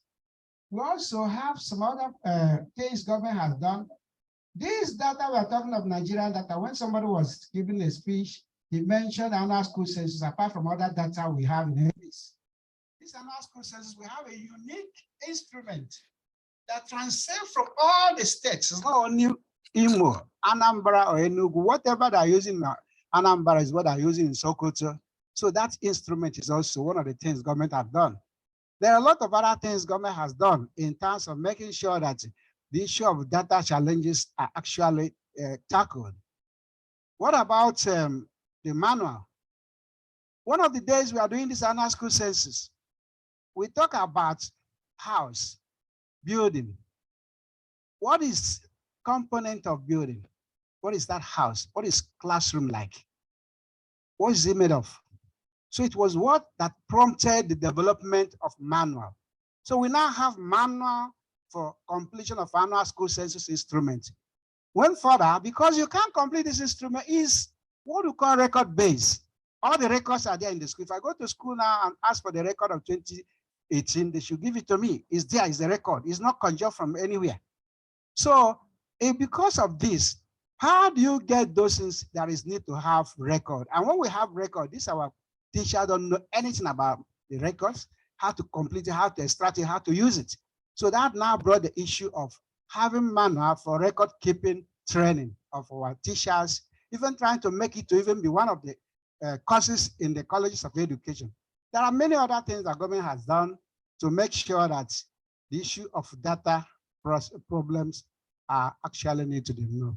Thank you. Thank you very much. Thank you very much. Government is doing a lot, and we hope that there will be visible results of the outcomes of government efforts. Dr. Bichi, sir, you are a researcher, you are a specialist in education statistics and EMIS. Now, please tell us, what are the challenges in data collection, collation, and analysis in Nigeria from your field experience? Yeah, thank you very much.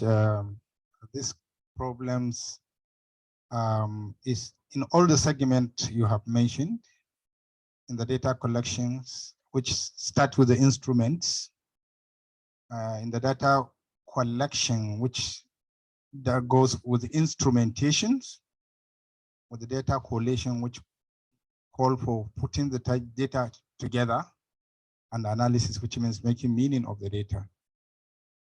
In terms of instruments, the major problem in Nigeria is there is no coherence in some of the instruments used for the data collection. And there are various instruments for education data collection, which are not streamlined.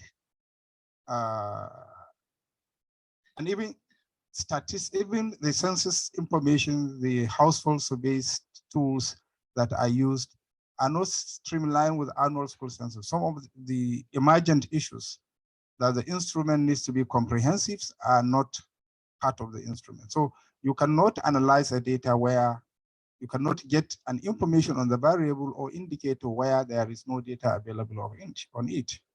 So one of the challenges is the deployment of instrument itself, the comprehensiveness of the instruments, the coherence of the instrument, the usability of the instrument, and the key indices of the instrument quality that has to do with how do we pilot test in the process of pilot testing, how do we get the instrument to be reliable, that is consistent, how do we get the instrument to be valid, that the construct in the instrument are actually measuring what we intend to measure, and how these instruments are used. For instance, we have annual school census, which is government tool for tracking data from the schools level. Some of the emergent issues are actually incorporated in this. But if another persons or another organization or another institutions or CBO or NGO conducting educational base to base, there are no streamlining of those variables that are contained in this instrument. So you might likely see that some of the information or some of the analysis, some of the report are really lacking in improving some of the indicators. Secondly, in the process of instrumentations, nowadays, from other countries' experience, we have moved completely to electronic data capture. Schools' informations are updated from the schools. Schools are given codes. One of the presentations is calling of school-based database and so on. All these school database deal with the regularity of this data. When this database is actually online or offline, we can be able now to have education data at different time interval. One of the things that is lacking particularly is this, to some extent, to the large extent, that these instruments are based on electronic data systems, both online or offline. I know there are a lot of effort from the Federal Ministry of Education to use this electronic data survey to get information from annual school census. So the issue is there should be funding, that this process is a continuous process. In terms of collation of the data, that has to do with looking at the data integrity through different mechanisms that we employed, including how we get this data blind checked and ensure that there are minimum errors in this data. We call them outliers in this data. Some of these outliers, what we call them contaminants, are really very, what can I say? They are usually affecting the quality of the data and the integrity of the data that we have been presented. So there should be a mechanism. These are some of the challenges. This has to do with the capacity issue. That we need to have more capacity, or we are lacking in that capacity. Then I am very happy with the last presentation in terms of analytical analysis. Data analysis goes beyond descriptive analysis, which most of our data largely is descriptive. And there are other inferential or exploratory analysis that we can look at link between different variables within the data. So we can see how variations, as when we say variation explained by certain variable, what is the variation, or what we're using exploratory analysis, for instance, as we see in the last presentation.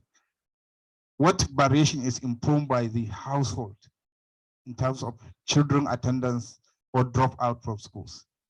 What amount of variation is explained by teacher variable, by school variable, by infrastructure variable in explaining learning outcome of learners in schools, teachers' efficiencies in school settings, as well as infrastructural influence or impact on certain variables that we have of interest. So such analysis needs to go beyond descriptive analysis. Needs to go beyond having just descriptive analysis. This is a percentage of learners we have. This is a percentage of learners we have with disability. This is the number of teachers we have. This is the number of qualified teachers we have.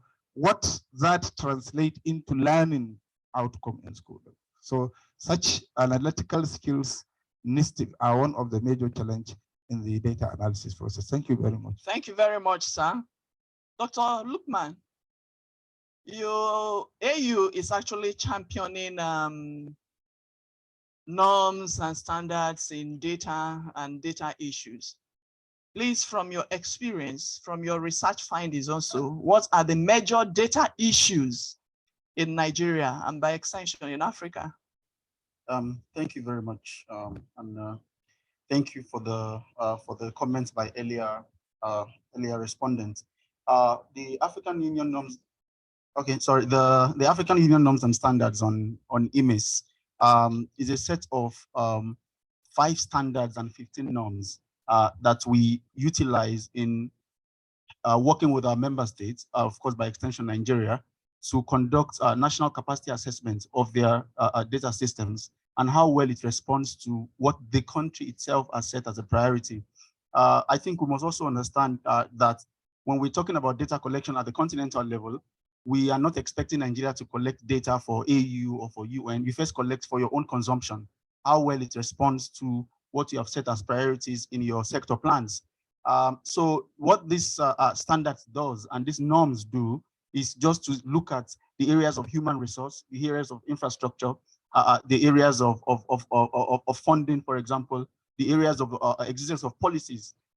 The critical areas that these norms and standards respond to. So our role is to ensure that even though we are peer reviewing or assessing national data systems in countries, we do them using these guidelines. For example, you look at the issues of data production, not even the usage now. How is data produced? And Dr. Bichi has made inferences to the quality, the contaminants and that could affect data quality. So all of that is stipulated in the norms and standards. How is the data produced? Now, the quality of data produced would determine the quality of its usage.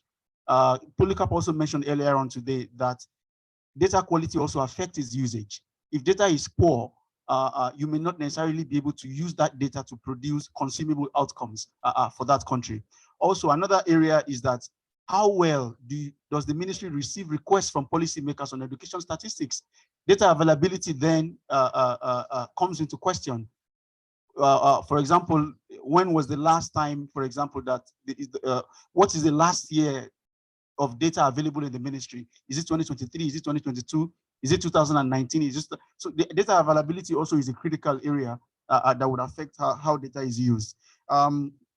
Finally, is that the way we see IMIS at the national level, because we are mandated to establish a continental IMIS system that pulls data from existing 55 member states' national IMIS systems. We also recognize that countries are at different levels. What Nigeria is doing, for example, in the area of data production may be better than what Sierra Leone is doing in data production. What Gambia is using is doing in the area of data usage will be better than what another country is doing. So we try to use these norms and standards to standardize the assessment process, also to design our own intervention to these member states. You mentioned earlier on about the fact that we are planning to have a national peer review of your data systems here in Nigeria. It's something that we're already planning to do in Lesotho on the 14th, and some of other countries are also participating in that process. And that peer review process is built on the existing norms and standards that we have, the 5 standards and the 15 norms. We would go through the ministry, go to the field to see actually how data is produced at the national level. So in conclusion, Madam Moderator, I think it is important that we recognize that there are challenges, and we're not just here to speak about the challenges, but also to work with you on recommendations and action plans and what our role would be in helping Nigeria, for example, to strengthen data collection and usage processes. Thank you. Thank you very much, and we assure you that Nigeria is ready to work with AU in solving data issues. So whatever support or collaboration or partnership you need will actually be given to you. The man sitting next to you is a master, Dr. Lukman. The man sitting close to you, Mr. Matthews, is the master of our education data. So probably after this program, you will also speak with him the more. Thank you very much. We will now invite Chief Ajibade. He is the president and National Association of Proprietors of Private Schools. Sir, what are the challenges the private schools encounter in data gathering and actually sincerely and reliably reporting of data? Thank you, Thank Madam. you, sir. I'm Comrade Ajibade Augustine. I am the National Secretary, National Association of Proprietors of Private Schools in Nigeria. I bring you greetings from my national president, Chief Yomi Otubela. I'm representing him here. We thank you for this opportunity for those of us in the private sector. This thing we are doing now is timely and is nice. The problem we have is that we don't have enough professionals in data gathering. That's one. Then two, some of my colleagues, when you discuss data gathering, they are skeptical. Some of them think that when you gather this data, they will use it for taxation.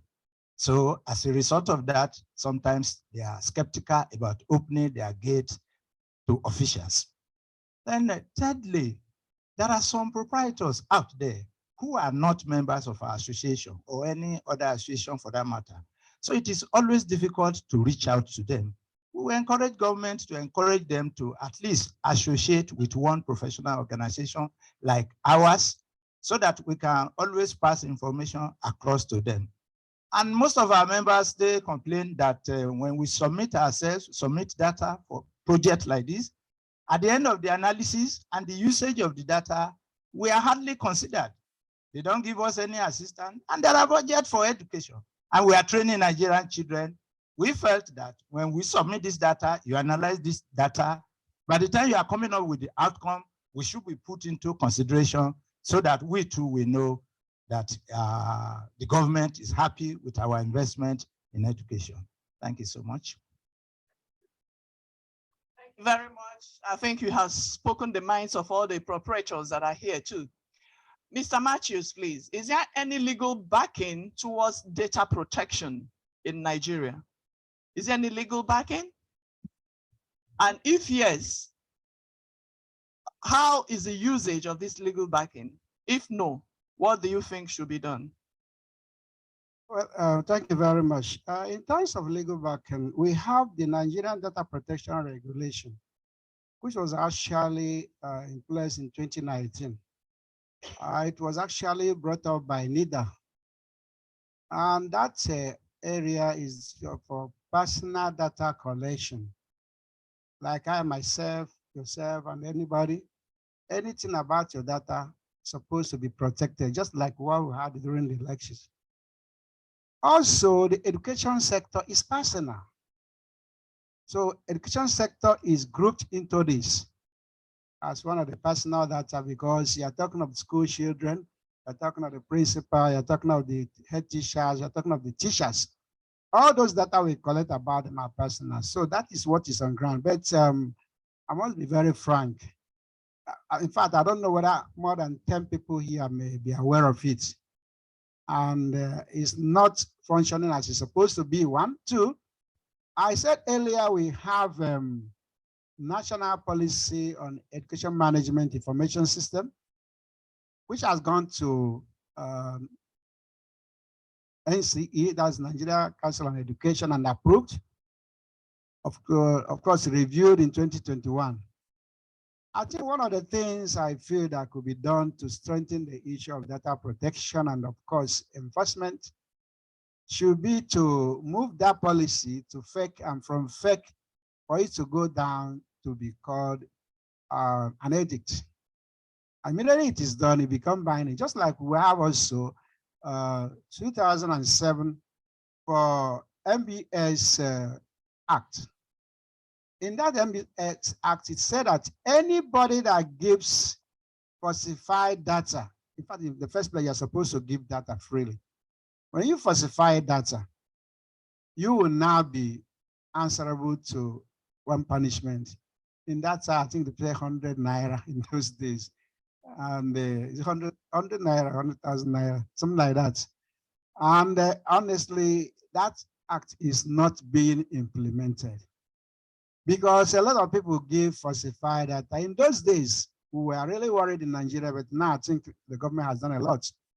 Those of you who are development partners usually come around and then we go to this place, to this school, you have different registers. So if it's this partner coming, you ask where are you from, you mention, you just got such data. If it's government, you give, but now it's no more because of what we're calling online data capturing, which NEMIS has developed, which is supposed to be from school. You enter the data and it goes straight to the database. The local government will have its own share, the state will have its own share, and the national, and from there, any other thing will be done. So I think that area is very important to really bring up that legal framework to make sure that the issue of data, education data in Nigeria is fortified and made well. Thank you. Thank you very much. Dr. Beachy, sir. I remember some time ago in the ministry, it's not just some time ago, these days in the ministry, when we want to go for any data collection, you either develop a tool, it's either you go Google Form or you go Kobo Collect or all others. So yeah, different platforms. ICT is actually helping to solve a lot of problems. But I want to ask you, sir, what do you think is the place of ICT in data processing, even data collection, processing, and analysis in Nigeria? Thank you very much. You have mentioned one, you have mentioned some, the Kobo technology, a lot of technology nowadays, including even Pareto technologies that somebody will just go and take a technology feeling that you are getting a data, you are getting a secure data, you have optimal data security, you don't have. It is only in Nigeria that people are given their data without recourse to the legal implication of it. And that comes the role of ICT generally. In as much as ICT comes with good side of it, there are also another side of it, which Dr. Matthew has talked of legality. But more importantly, ICT plays critical role in whole gamut of data cycle, data management cycle, from data collection to data collation to data analysis to data presentation. I worked in one of or two countries in Africa where I provided such support. Data are generated from the school level data on enrollment, on teachers, on facilities. If each teacher is given a code, so when a teacher is transferred from one school to another, the school the teacher came in now will only put his own code, his record is updated on the server. So the teacher is now here with all his information about qualification, about the subject he teaches in the school, and so on, about the classes he handles. We keep on developing the data. I think in one of the African country which we developed a proposal which I was to lead, this digitalization of education ME systems, was also to streamline that different facet of education. We develop different modules. So we say modules on infrastructure, modules on learners, modules on learning outcome, and so on. And all including teacher-based assessment, which we call teacher-made tests, not standardized tests, are recorded for each pupil. Each pupil has such a code that teach learners' performance can be tracked, even though we are still at pilot level, trying to pilot it before it is escalated off. So the ICT provide a whole level of data precision, data integrity, and all segment of data quality. That means the timelessness of the data, the reliability of the data, the validity of the data. Because if you develop web-based tool for both qualitative and quantitative data, you can be able now to put several checks. For instance, filling a data, what is your name, Aminu? What is your sex, female? How many children are in this class? 5 female, 10 male, total 26. It will not move. It will not move. So, which means the quality of the data is assured from the field and is transported directly from the school to the server. And that server is connected with different analytical tools, including data visualization tools like Power BI, including GPIs. A school in maybe Kano, Enugu can be tracked. Once you have the data, the analytical tools is attached to the data. You can simply generate your tables from the data, from the database. So once you generate, you can visualize. You can form different graphs. If you are connected, you can use some tools like Power BI. Once you click on the school, it will take you the latitude and longitude of the school and the location of the schools. including the number of the teachers, the number of the learners, the number of classrooms, the number of other facilities in classroom like playground and other teaching and learning facilities. So we have a long way to go, but we have gone far, as you said, with the ICT department and NEMIS. They are the best to describe what they are doing, but data generation through ICT has a lot of advantage. One, the precision, the quality, the integrity of the data, and the timeliness of the data. The timeliness of the data informs our policy design and policy evaluations. We can be able now to know how to adjust our policies in line with the information available. That is the data available, because we are in the era of evidence-based policies.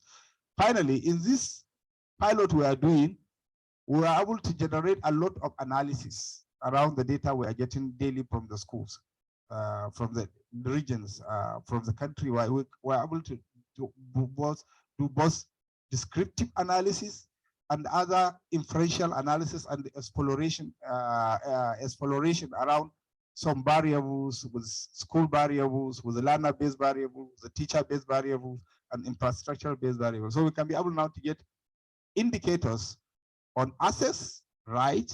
Indicators of quality, right? Indicators of efficiency, right? And indicators of infrastructure, right? Thank you very much. Thank you very much. I think ICT is actually doing a lot to help us generally. Dr. Jaji, one thing is to make policies. Another thing is for that policy to have legal backing. And added to it is the proper implementation of the policy made. What's your take on data policy implementation generally? Okay, thank you very much. Like I mentioned earlier on, our main aim, of course, is to ensure that IMIS first works for the country. And by that doing, it means we work with them through starting from the level of even creating that policy that will make the ME systems work. And by this, I mean that data-driven policy formulation is one of the key elements of IMIS, one of the key outcomes of all of the data you collect from every part of the country. What do you do with that data? How do you consume that data? It is expected that that data should inform, for example, policy on teachers, policies on teaching and learning, and also policies on even the way ME systems is designed. And I'll give an example. We've been hearing a lot about infrastructure, about students, about chairs and all those things. But one of the areas in which our norms and standards is moving towards, what we're trying to work with countries to do, is to migrate from IMIS 1.0, which is IMIS of tables and chairs and infrastructure, to IMIS 2.0, which is IMIS of learning outcomes, to ensure that the learner is at the center of your entire IMIS design. And how have we set out to achieve this? Is to ensure, for example, that if you are able to focus your IMIS systems on the student itself, you can confirm whether they are actually learning. Not just that they are present in school, but are they learning? Number two also is that you also expose to you how you can improve your policies on areas of integrating the marginalized group, for example. We were talking about, Quentin was giving his presentation about girls, whether they're out of school, what is causing them to be out of school. IMIS systems can actually expose all of that to you. So moving from IMIS 1.0, which is strictly infrastructure-based, strictly quantitative data-based, now to moving to actually whether the students are actually learning. Now, when the policy has been formed, data has been collected, the policy has been formed, then what next? Does the work of the African Union stop in just ensuring that the policy exists? No. What we do is that, and I'm sure Yvonne is here, our MEL experts, we also now have some kinds of short-term researches to actually then track policy implementation. Is it really working for the country? Is it doing what was designed to do? And if so, how can the African Union and the entire partner community come in there to support the country? There are so many, I may not be able to go into the details now. There are so many indices or indicators of why a policy that was invested, because developing a policy, I'm sure Dr. Obechi will tell you, is expensive, it's not cheap. It's not cheap because you bring in your local groups, you bring in your experts, your researchers, you bring in your it's very expensive. Now you don't want to invest all of that money and the policy is just there. Yeah. So what we are doing in this case is to see how we could work with member states to initiate some kind of short-term researches. I'm sure when we begin the discussions around the peer reviews, the outcomes of that peer reviews also would inform us on how best, it will help us design an intervention, a proper intervention mechanism for Nigeria. So yes, we recognize that policy is important. We also recognize the implementation is important. Then we also recognize that its monitoring is also important. And I think it's one of our strong areas of commitment to our countries. Thank you. Thank you very much. Moving from 0.1 to 0.2, very, very important, because the essence of going to school is to acquire knowledge, and so many other things. So we begin to assess the outcome of both the chairs, the tables, and everything, even the presence of the teachers, the infrastructure in the school. What is the effect on learning and even on the learners? Thank you very much. Comrades, sir. Yes, we have heard of the fact that we have national policy. How do you use, your association, do you have this national policy available to you? Are you implementing the policy? Are you working according to the guidelines set out in the policy? Strictly, ma. Yes, sir. It's compulsory. We have to follow the policy of the federal government and the state government. All this data we gather now normally assist us in arriving or taking decisions based on available facts. And this data gathered assist us in solving problems, especially the inadequacies identified in our schools and the educational system. And this data will assist us in having better understanding of the problems. And it will assist us in improving the processes and ways of doing things. We as a businessman, it will assist us in understanding our customers' need. This time around, the parents, our students, and our pupils. So it is good to have education, it is good to gather data, and it is good to make use of such data gathered. Thank you, ma'am. Thank you very much. We have actually discussed extensively on this, but this is the final lap of this discussion, and the question is going to be generic. Most times when we talk about data in Nigeria, we have a conflict of data reporting. We have UNESCO coming up with number of so out of school children. UNESCO might quote 20 million, UNICEF might quote 45 million, Federal Ministry of Education will quote 5 million, Rescue will pay, different organizations quoting different records, giving us various records. So we have this conflict in data reportage. So this is a general question for everyone. So how do you think that we can stop the conflict of data reportage in Nigeria? I will repeat the question.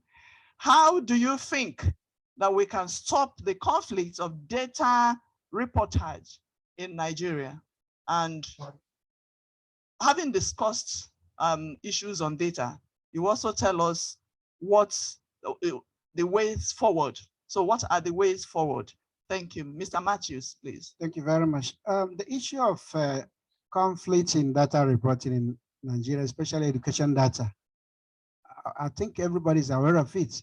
Just mention how many out of school children from this corner, from the other room, from inner room and outer room, different types of out of school children in Nigeria. So that's a problem. And why is this so? Because the reporting is not coming from one source. That's a problem. If, for instance, a development partner assisted a state or whatever work and come up with a result, you don't come and blow it. You go follow the due process, the normal process. There's a process of data reporting in Nigeria.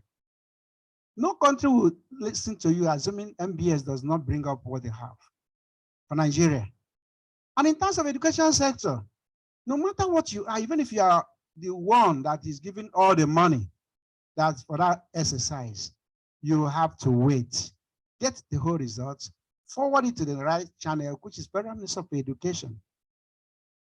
And then with some of the maybe exercise to be done there in terms of checking data credibility, integrity, and all the rest of them, the data will be released. Let me give you an instance. In 2018 national personnel audit, which was carried out, yes, a lot of people participated. But that data was not released from any other source except from Federal Ministry of Education. By the time the exercise finished, it was released. And Honorable Minister honorably came out and told the nation and the world that out of school children in Nigeria is 10.193. I mean, 2018.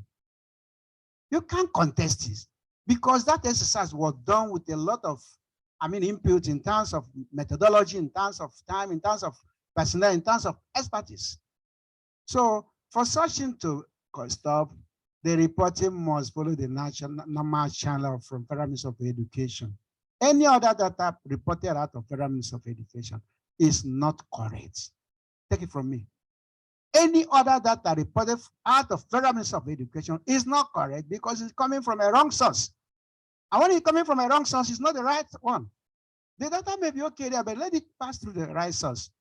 Two, there's also need for collaboration of our agencies. In Federal Ministry of Education, we're talking of honor schools. It's not only honor schools, we're talking of EMIS. And in honor school census, which is for basic and post-basic education, we have instruments developed long ago by all the stakeholders and is being utilized. Now we have also developed links for every other sector in the Federal Ministry of Education. University, College of Education, polytechnics, you mentioned them, non-formal, all of them. So they now have data coming from them. We cannot come and broadcast that data or they broadcast it without what we call coming together in collaboration. So when we are not in collaboration, we now say, what is it? Why is this one? Why is this data going up this way? We'll go and find out before such data is released. So collaboration of the agencies. Two, very importantly, coordination. As I say, Federal Ministry of Education in charge of releasing such data. There must be that coordination. Not just like Bichi mentioned, you have other sources of data that will come up from various agencies of maybe from various quarters, maybe partners. They will now come together. There will be that coordination. And when that coordination is carried out, we agree, sit together, look at it. From there, the data is accepted and put into the cohort of data before releasing. Now, way forward, a lot of things will come in mind. As I started earlier, in terms of training, there's very, very important means that the people or the instinct you have to use for this data must be trained. You can't go and use somebody that doesn't know anything in the street and say you're collecting education data and you come out with something. No, there must be that capacity development of the participants or those that are involved in such data. There's also need for that, apart from that, I mentioned earlier the issue of technology. Please, it's very, very important. If we can have our data coming straight from the schools by way of technology, that's the best. And our software, which already had a naming software, is already online, is web-driven. At any moment, click up there, you see it. From the school, provided there is access there, it comes up. So we have gone further than that to have we call it offline. Some people call it offline IT, just to have an app, mobile app. But the right thing is to have a mobile app. So that assuming that data is collected from that school, finish everything, there's no services there. Immediately the service come, maybe if it's other word, immediately you find where is Wi-Fi, the thing will come up and it goes straight and upload. So it's very important. All these are areas that we really need to move forward. And again, as I said earlier, apart from the issue of personnel and then the capacity development, the coordination, the cooperation, and the others of them, we must still obey that source of making sure that data come from one source in terms of reporting. Thank you. Thank you. Dr. Bichi, you might just be the one that will conclude this session. Okay. So let's give Comrade, please, what do you suggest? How can we stop the conflict of data reportage? You just mentioned that because of tax, there are so many devices that the private schools employ just to favor themselves. So how do you think we can stop this conflict of data and reportage, and what's the way forward, sir? Thank you. There is need for synergy among the various data gathering organizations. And there is need for data bank or pool, which should be resident in the Federal Ministry of Education. That's the answer. Today now, when election is conducted in Nigeria, it is only INEC that is given permission to release the result. Any other result coming from any other place is fake. Therefore, any data coming outside the Federal Ministry of Education is fake. Thank you, ma'am.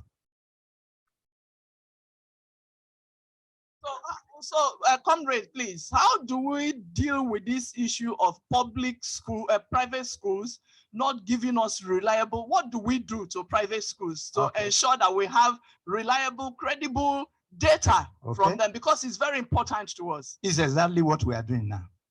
There is need for constant interaction between the private school owner and the state and federal Ministry of Education. You have involved us now. When I get back now, I will brief my president. I will report on all our platform.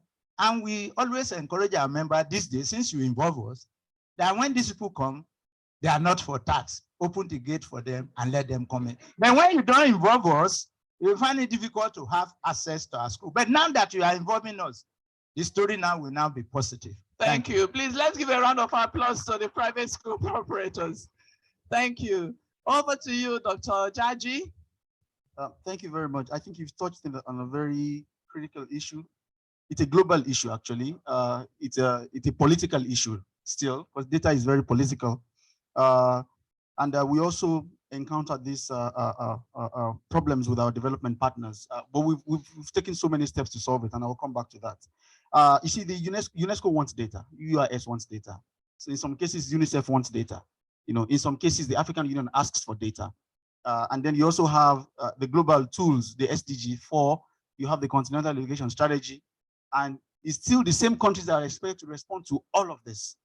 Yeah, and you also find out that the different development partners, UNICEF works with the Ministry of Education, UNESCO works with the Ministry of Education, the African Union is also here to work with the Ministry of Education on basically almost the same thing. Yeah, so you find out that the data that we are getting may be different from what UNESCO is getting. Yeah, and perhaps maybe UNESCO is working with some other organization at the national level, and the same for the African Union. So the issues around the disparity, the issues around giving different sources of data is something that it has to be, it's a Nigeria problem in this context. It's something that has to be solved at the national level and by the ministry. And I'm very glad that the comrade has given some kind of way forward on that. Secondly, you also note that most of the variables in our indicators, either national level indicators or global level indicators, are not only in the ministry. You have indicators in the ministries of health. If you are collecting data, for example, on hygiene of schools, you may need to get some data from ministries of health.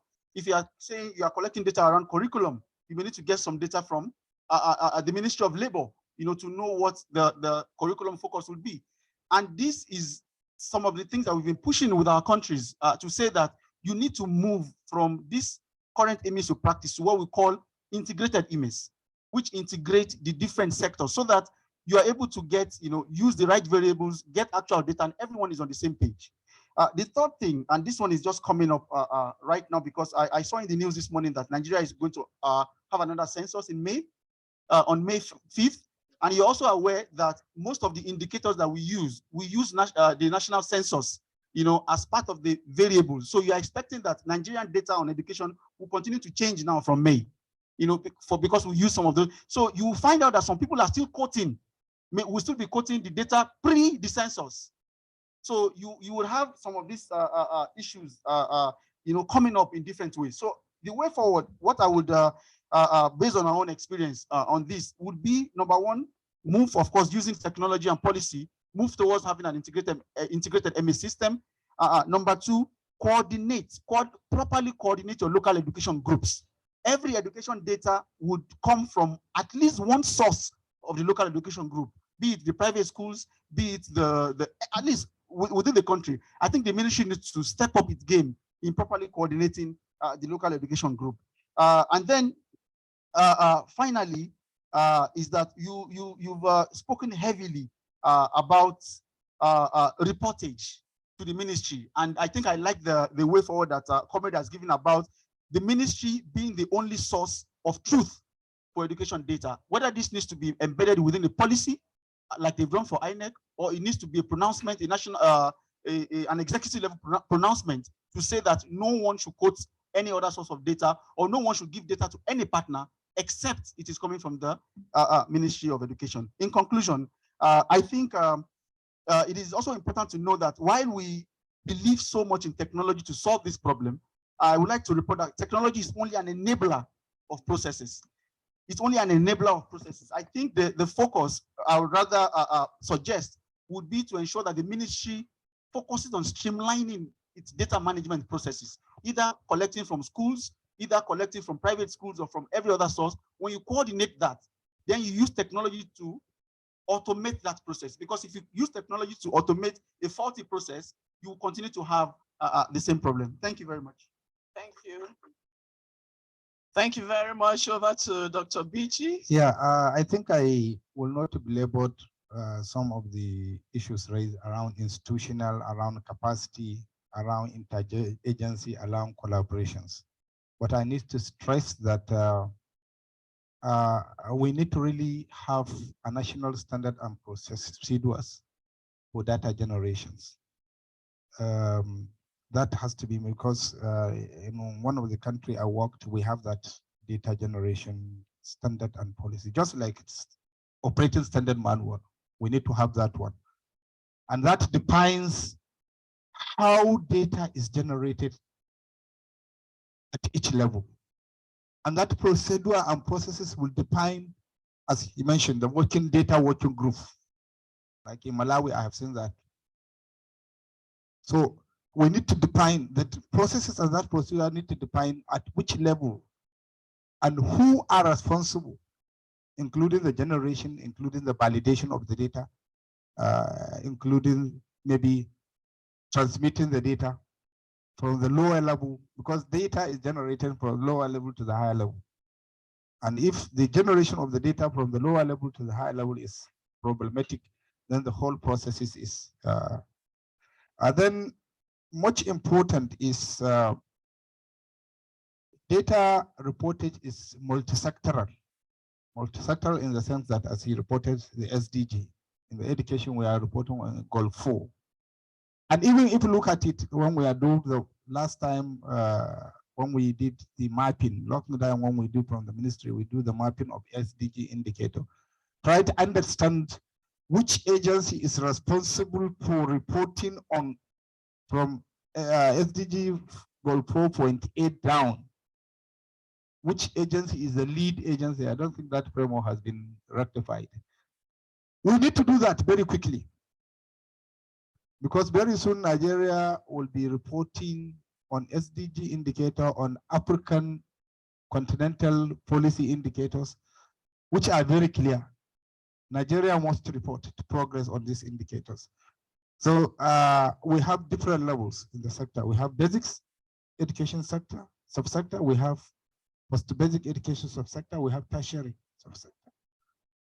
And if you look at our, including very important non-formal education subsector, if we look at our SDG, all this is indicator goal 4 cut across this. And who is responsible for generating information on this? When and how? This is fundamental. We need to define this. All other countries have made progress on that. And that is why in some countries, it is very difficult to get data outside the government systems. It's just like getting law outside the legal system. When laws are formulated outside the legal system, there is a problem.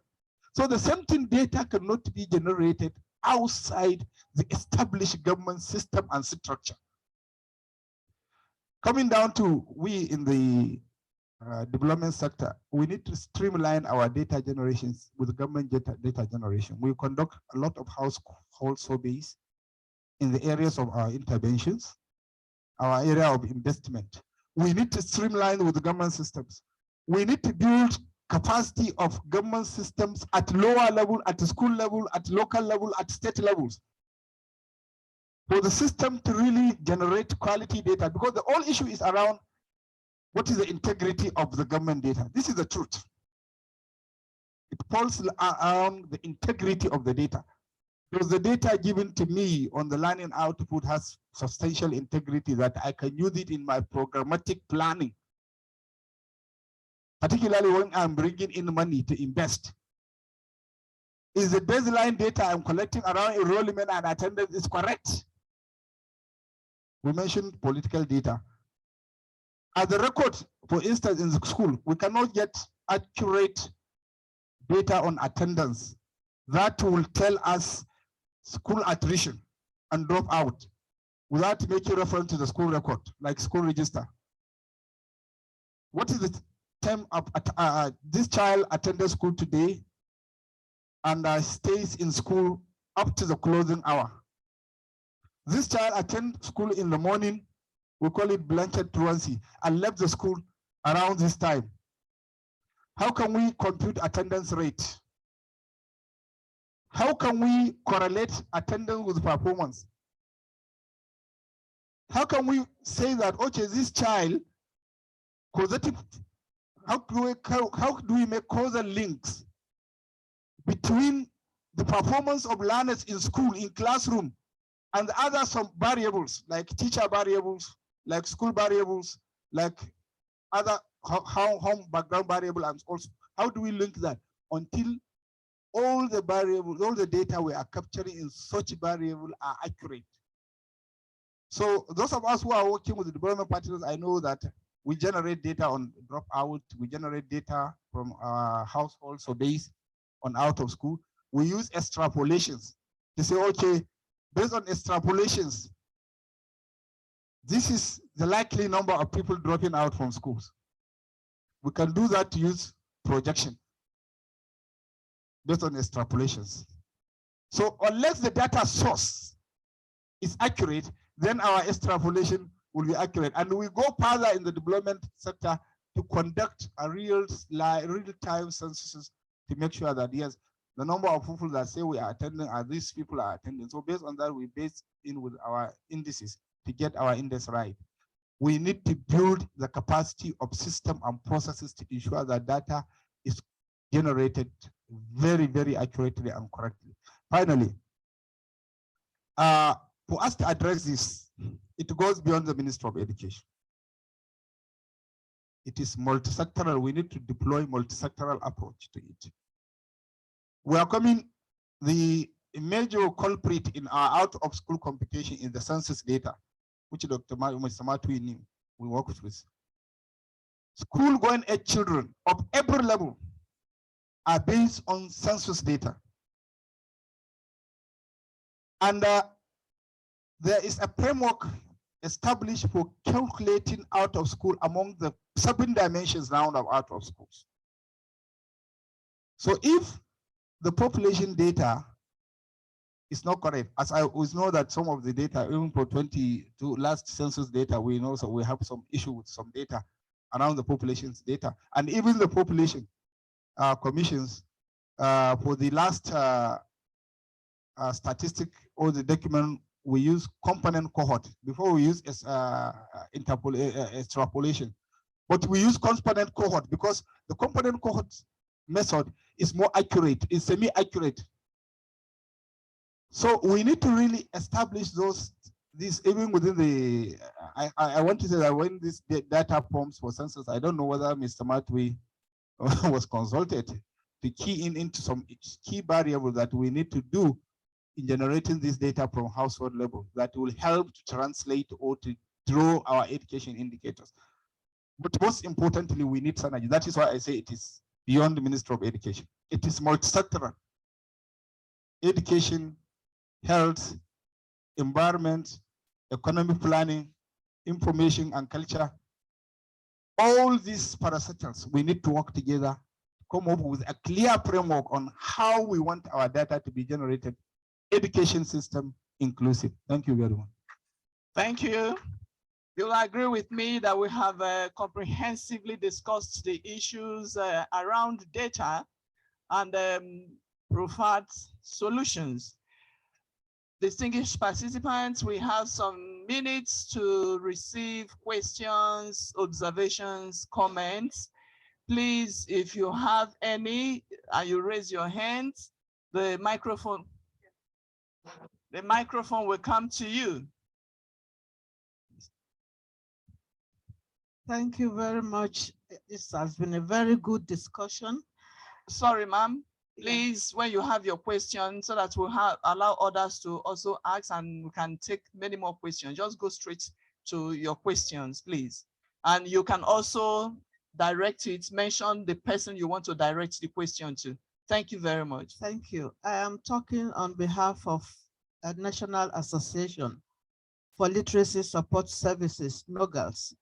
NOGALS has the duty of putting together the data for NGOs working in basic education.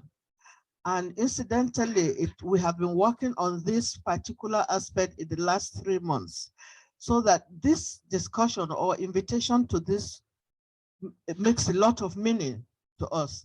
We saw collaboration as a necessary one in IDPs, NGOs, Ministry of Health, Ministry of Women Affairs, and all the ministries. We've had several stakeholders meeting to determine the strategies. And part of the strategy is that we will need to work with all of us to do what we need to do, and that we are going to gather data from the grassroots upwards. NOGALS has a website. We recognize that we must feed our data through the National Commission for Mass Education to the Ministry of Education for it to be valid. We are not boasting that we have all the technical expertise to do that, because from what I have heard in this discussion, there are a lot of techniques that we may not have been aware of that we need to be acquainted with. We have also brought up a budget that we cannot fund, because NOGALS has membership in all the 36 states and the FCT. And we need to pick the NGOs working in basic education. Who are they? What are they doing? How are they reducing the illiteracy rate in the country? Those are some of the questions we've asked. So what I am saying is that I will request, and we even talked of legal instrument. What makes it necessary for an NGO to register with NOGALS? Who must submit this data that we are talking about? Do we have an empowering instrument for this?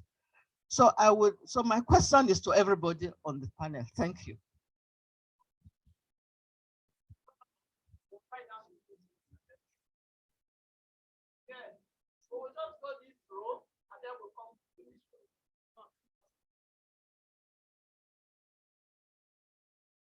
Thank you very much. My name is Oladele Akogun from International Rescue Committee, where we focus on evidence for decision making. I like the issue of data, but my concern and the question I have is how do you sanction people who use data that should not be used? Because it misleads. We cannot underestimate the decisions that are made on the basis of false data. I like the example you gave out of school children. Just go to the internet, you see different figures. So one way they've done that in Ministry of Health, I will share with you, is that any meeting or any document you have to pass through the ministry, somebody checks it and looks at the data you are using. Is it coming from our source? If it's not coming from our source, we are not going to endorse it. That could be a way we could sanction that. Data integrity, and that goes to my friend from the other side. Private schools, they underestimate the population of children in their schools. For obvious reasons, taxation. Public schools, they increase theirs for obvious reasons. The reason is allocation of resource.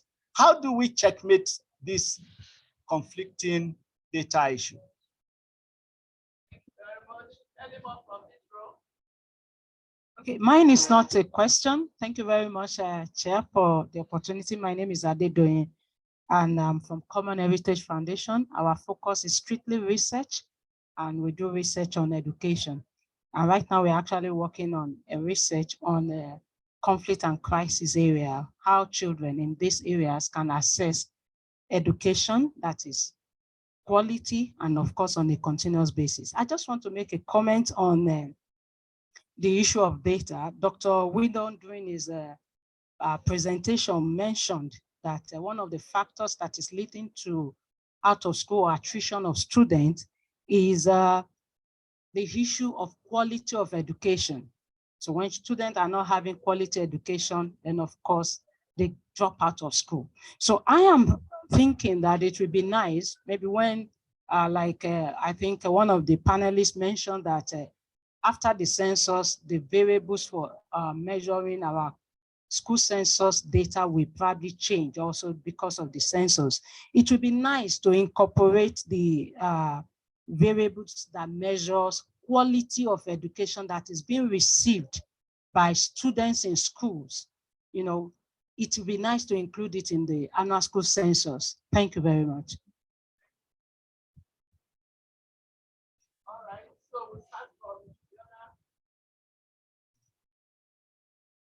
Thank you very much. My name is William Chinebu. I'm from Development Center for Women and Youth. I'm glad to hear that we have a NEMIS in Nigeria, but from the contribution of the man in charge of statistics, I don't think he's, at least that's the impression that I had, involved directly in NEMIS, because I would have loved to know how schools in Nigeria are being made to use the NEMIS platform. I have the privilege, what I have is more of a comment and a suggestion, because I've had the privilege of running a school in Nigeria and outside Nigeria for the past more than 2 decades.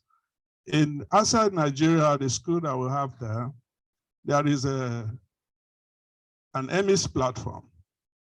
All the schools, private, public, are mandated to register on the platform, because if you don't do, your license is on the line. Then the other thing that happens is every child that is registered on that EMIS platform has a number. It could be the national ID number. And that number is tracked. At every given year, if there's a number that is not enrolled, and that child has not graduated, of course, you know the child is out of school. Okay, so that deals with the issue of how do you get private school, how do you get public school? And it deals with also a lot of the corruption in education. Because experience has shown some parents, you know, you have a child in one school, he fails in that school, but the parent wants the child to be promoted. So they run to another school, and the school accepts the child in the system without having the records. So now with the EMIS, what happens is your grades are online, your attendance is online, everything else is online. So if you are transferring to another school, the school that you left does the transfer online, and then it has to be accepted by the school you are going to. So it works perfectly. Okay, so maybe it's something that those involved in this need to look into in Nigeria.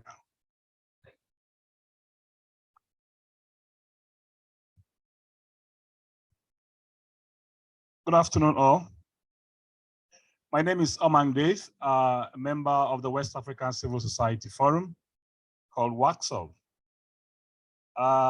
A member too of the Alternate School Program, jointly managed by the Ministry of Education and the Ministry of Humanitarian Affairs. Well, in that forum, you remember recently Mr. President just set up the ASP, the Alternate School Program. Why was it set up? It was set up because the number of out of school is in the increase. Only recently we had, like you said, numbering different numbers coming up, 13.5, 18.5. The number again is coming up now with about 20 point something. I think on one of the occasions we had a meeting with the former Minister of State, that Honorable, what's his name? The one that is no more. Yeah, Majuba. Yeah, am I right? Yeah, yeah.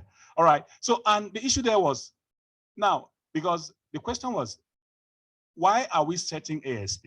We're setting up ASP because the number of out of school is in the increase. Now, oftentimes, when statistics comes from UNESCO, the Federal Minister of Education will say, go to UNESCO and check. We are doing really good. But when it comes from them to say the number of out of school or something is not going on well, it becomes problematic. My observation here is we should form that synergy. Like you said, data should come out from only one source. If the Federal Ministry of Education and UNICEF or UNESCO is working in tandem with data collection, analysis, and all of that, we should be able to know the number of student enrollment or boys enrollment in the East, the number of student enrollment or girls enrollment in the South, this number of out-of-school children approximately as it is in Nigeria. And that will help government, and it's a way government to plan for our education. Thank you very much.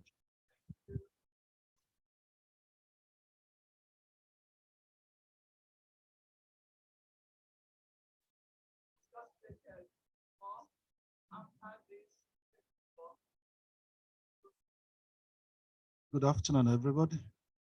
This is Kanu Abednego. I'm from a private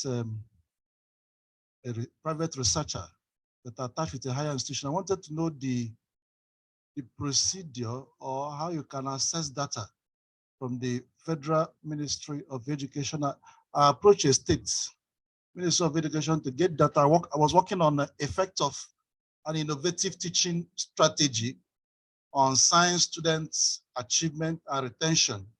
So I approached the state ministry to get data information concerning the number of science teachers, number of students within the category I was working with. And I saw barriers, so I have to pay.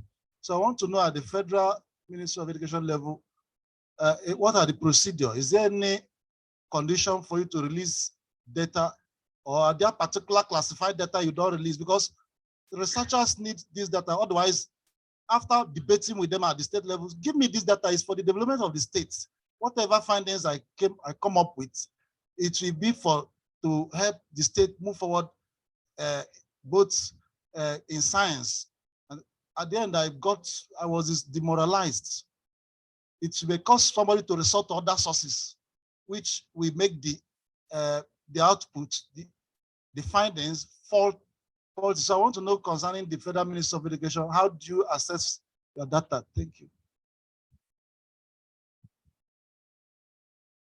Thank you very much. I want to appreciate the panelists for the discussion. My name is Joy Anthony. I'm from the Civil Society Action Coalition Education for All SAKIFA. It's a body of NGOs working education issues in Nigeria. So SAKIFA participated in 2018 and 2022 national personnel audits. And based on the director's, what he said about the number of out-of-school children, at SAKIFA, we have members that work in out-of-school children and bring in children from out of school into school. We have an organization that said they have bringing 6,500 children in school. So based on MIS, I want to ask if there is a platform whereby we can register maybe children that, because we have the number there, if this, we can input this number based on, we have this number and this number had been brought into school. So the number has increased, whereby the platform whereby we can know that this number is the number of out-of-school children and these are the number that are in school and the reduction, because I know that at the time the minister said the number has reduced. So is in the MIS, can we get such number of out-of-school children? Then I want to ask Dr. Bichi, you talk about the data of collection of data. What about if the data is collected and is not according to specification? Like talk about maybe the people that are in the field are not qualified and they bring in a data that is not maybe what do you do with that, such data? Okay, thank you. Thank you. The final question, comment. Thank you. My name is Rosemary Ojochenemi Oshikoya. I'm the Executive Director for Ladi Memorial Foundation. Basically, we've been working a lot in the non-formal sector, in technical vocational education and training, and we've had opportunity of actually engaging government at both federal and state level, FCT level, in terms of policy and a lot of other related issues. In the presentation that was made earlier, particularly, I would like to thank that presentation. I talked about the silo mentality, fragmentization of data according to context that are used by various people. And that is where I am coming in from. We have ongoing the FCT School Sewing Championship, just to buttress one of the challenges you could run into. And we needed to plan the total population of out-of-school children, possibly, those in non-formal centers, I mean to say. Those who are not in school, you cannot really estimate that. But then we also needed to work with the number of schools that are junior secondary school. And you remember I came to you, sir, Mr. Matthew, to ask for data that you do have. We tried to follow up with that, and that takes us back to private school. But the challenge we just saw 2023 right now is that we even went as far as collecting the personnel audit report that was done by UBEC. And none of this data seem to actually give you the specific number of schools that you have just here in the Federal Capital Territory. I was just sharing that with you. Now, at the same time, we find again that when you engage multi-sector, when you're talking of non-formal education, for instance, the Federal Ministry of Labor and Employment, they carry out non-formal youth training and a whole lot of all that. I put all of that to say, number one, could there be a linkage where the Federal Ministry of Education, as the primary custodian for education, will find a platform to address orphan stakeholders that nobody is contacting? People who are learning skills and they are in the market by the roadside, nobody seems to really have the data of those figures. And we found also that as NGOs who are working there, when you talk about the non-formal sector, most often than not, there are subgroups within the non-formal sector that are not captured. And if our data must work well, we need to find ways of linking different stakeholders. I think that a platform like the National Council on Skills, where you have a government organ already headed by the vice president himself,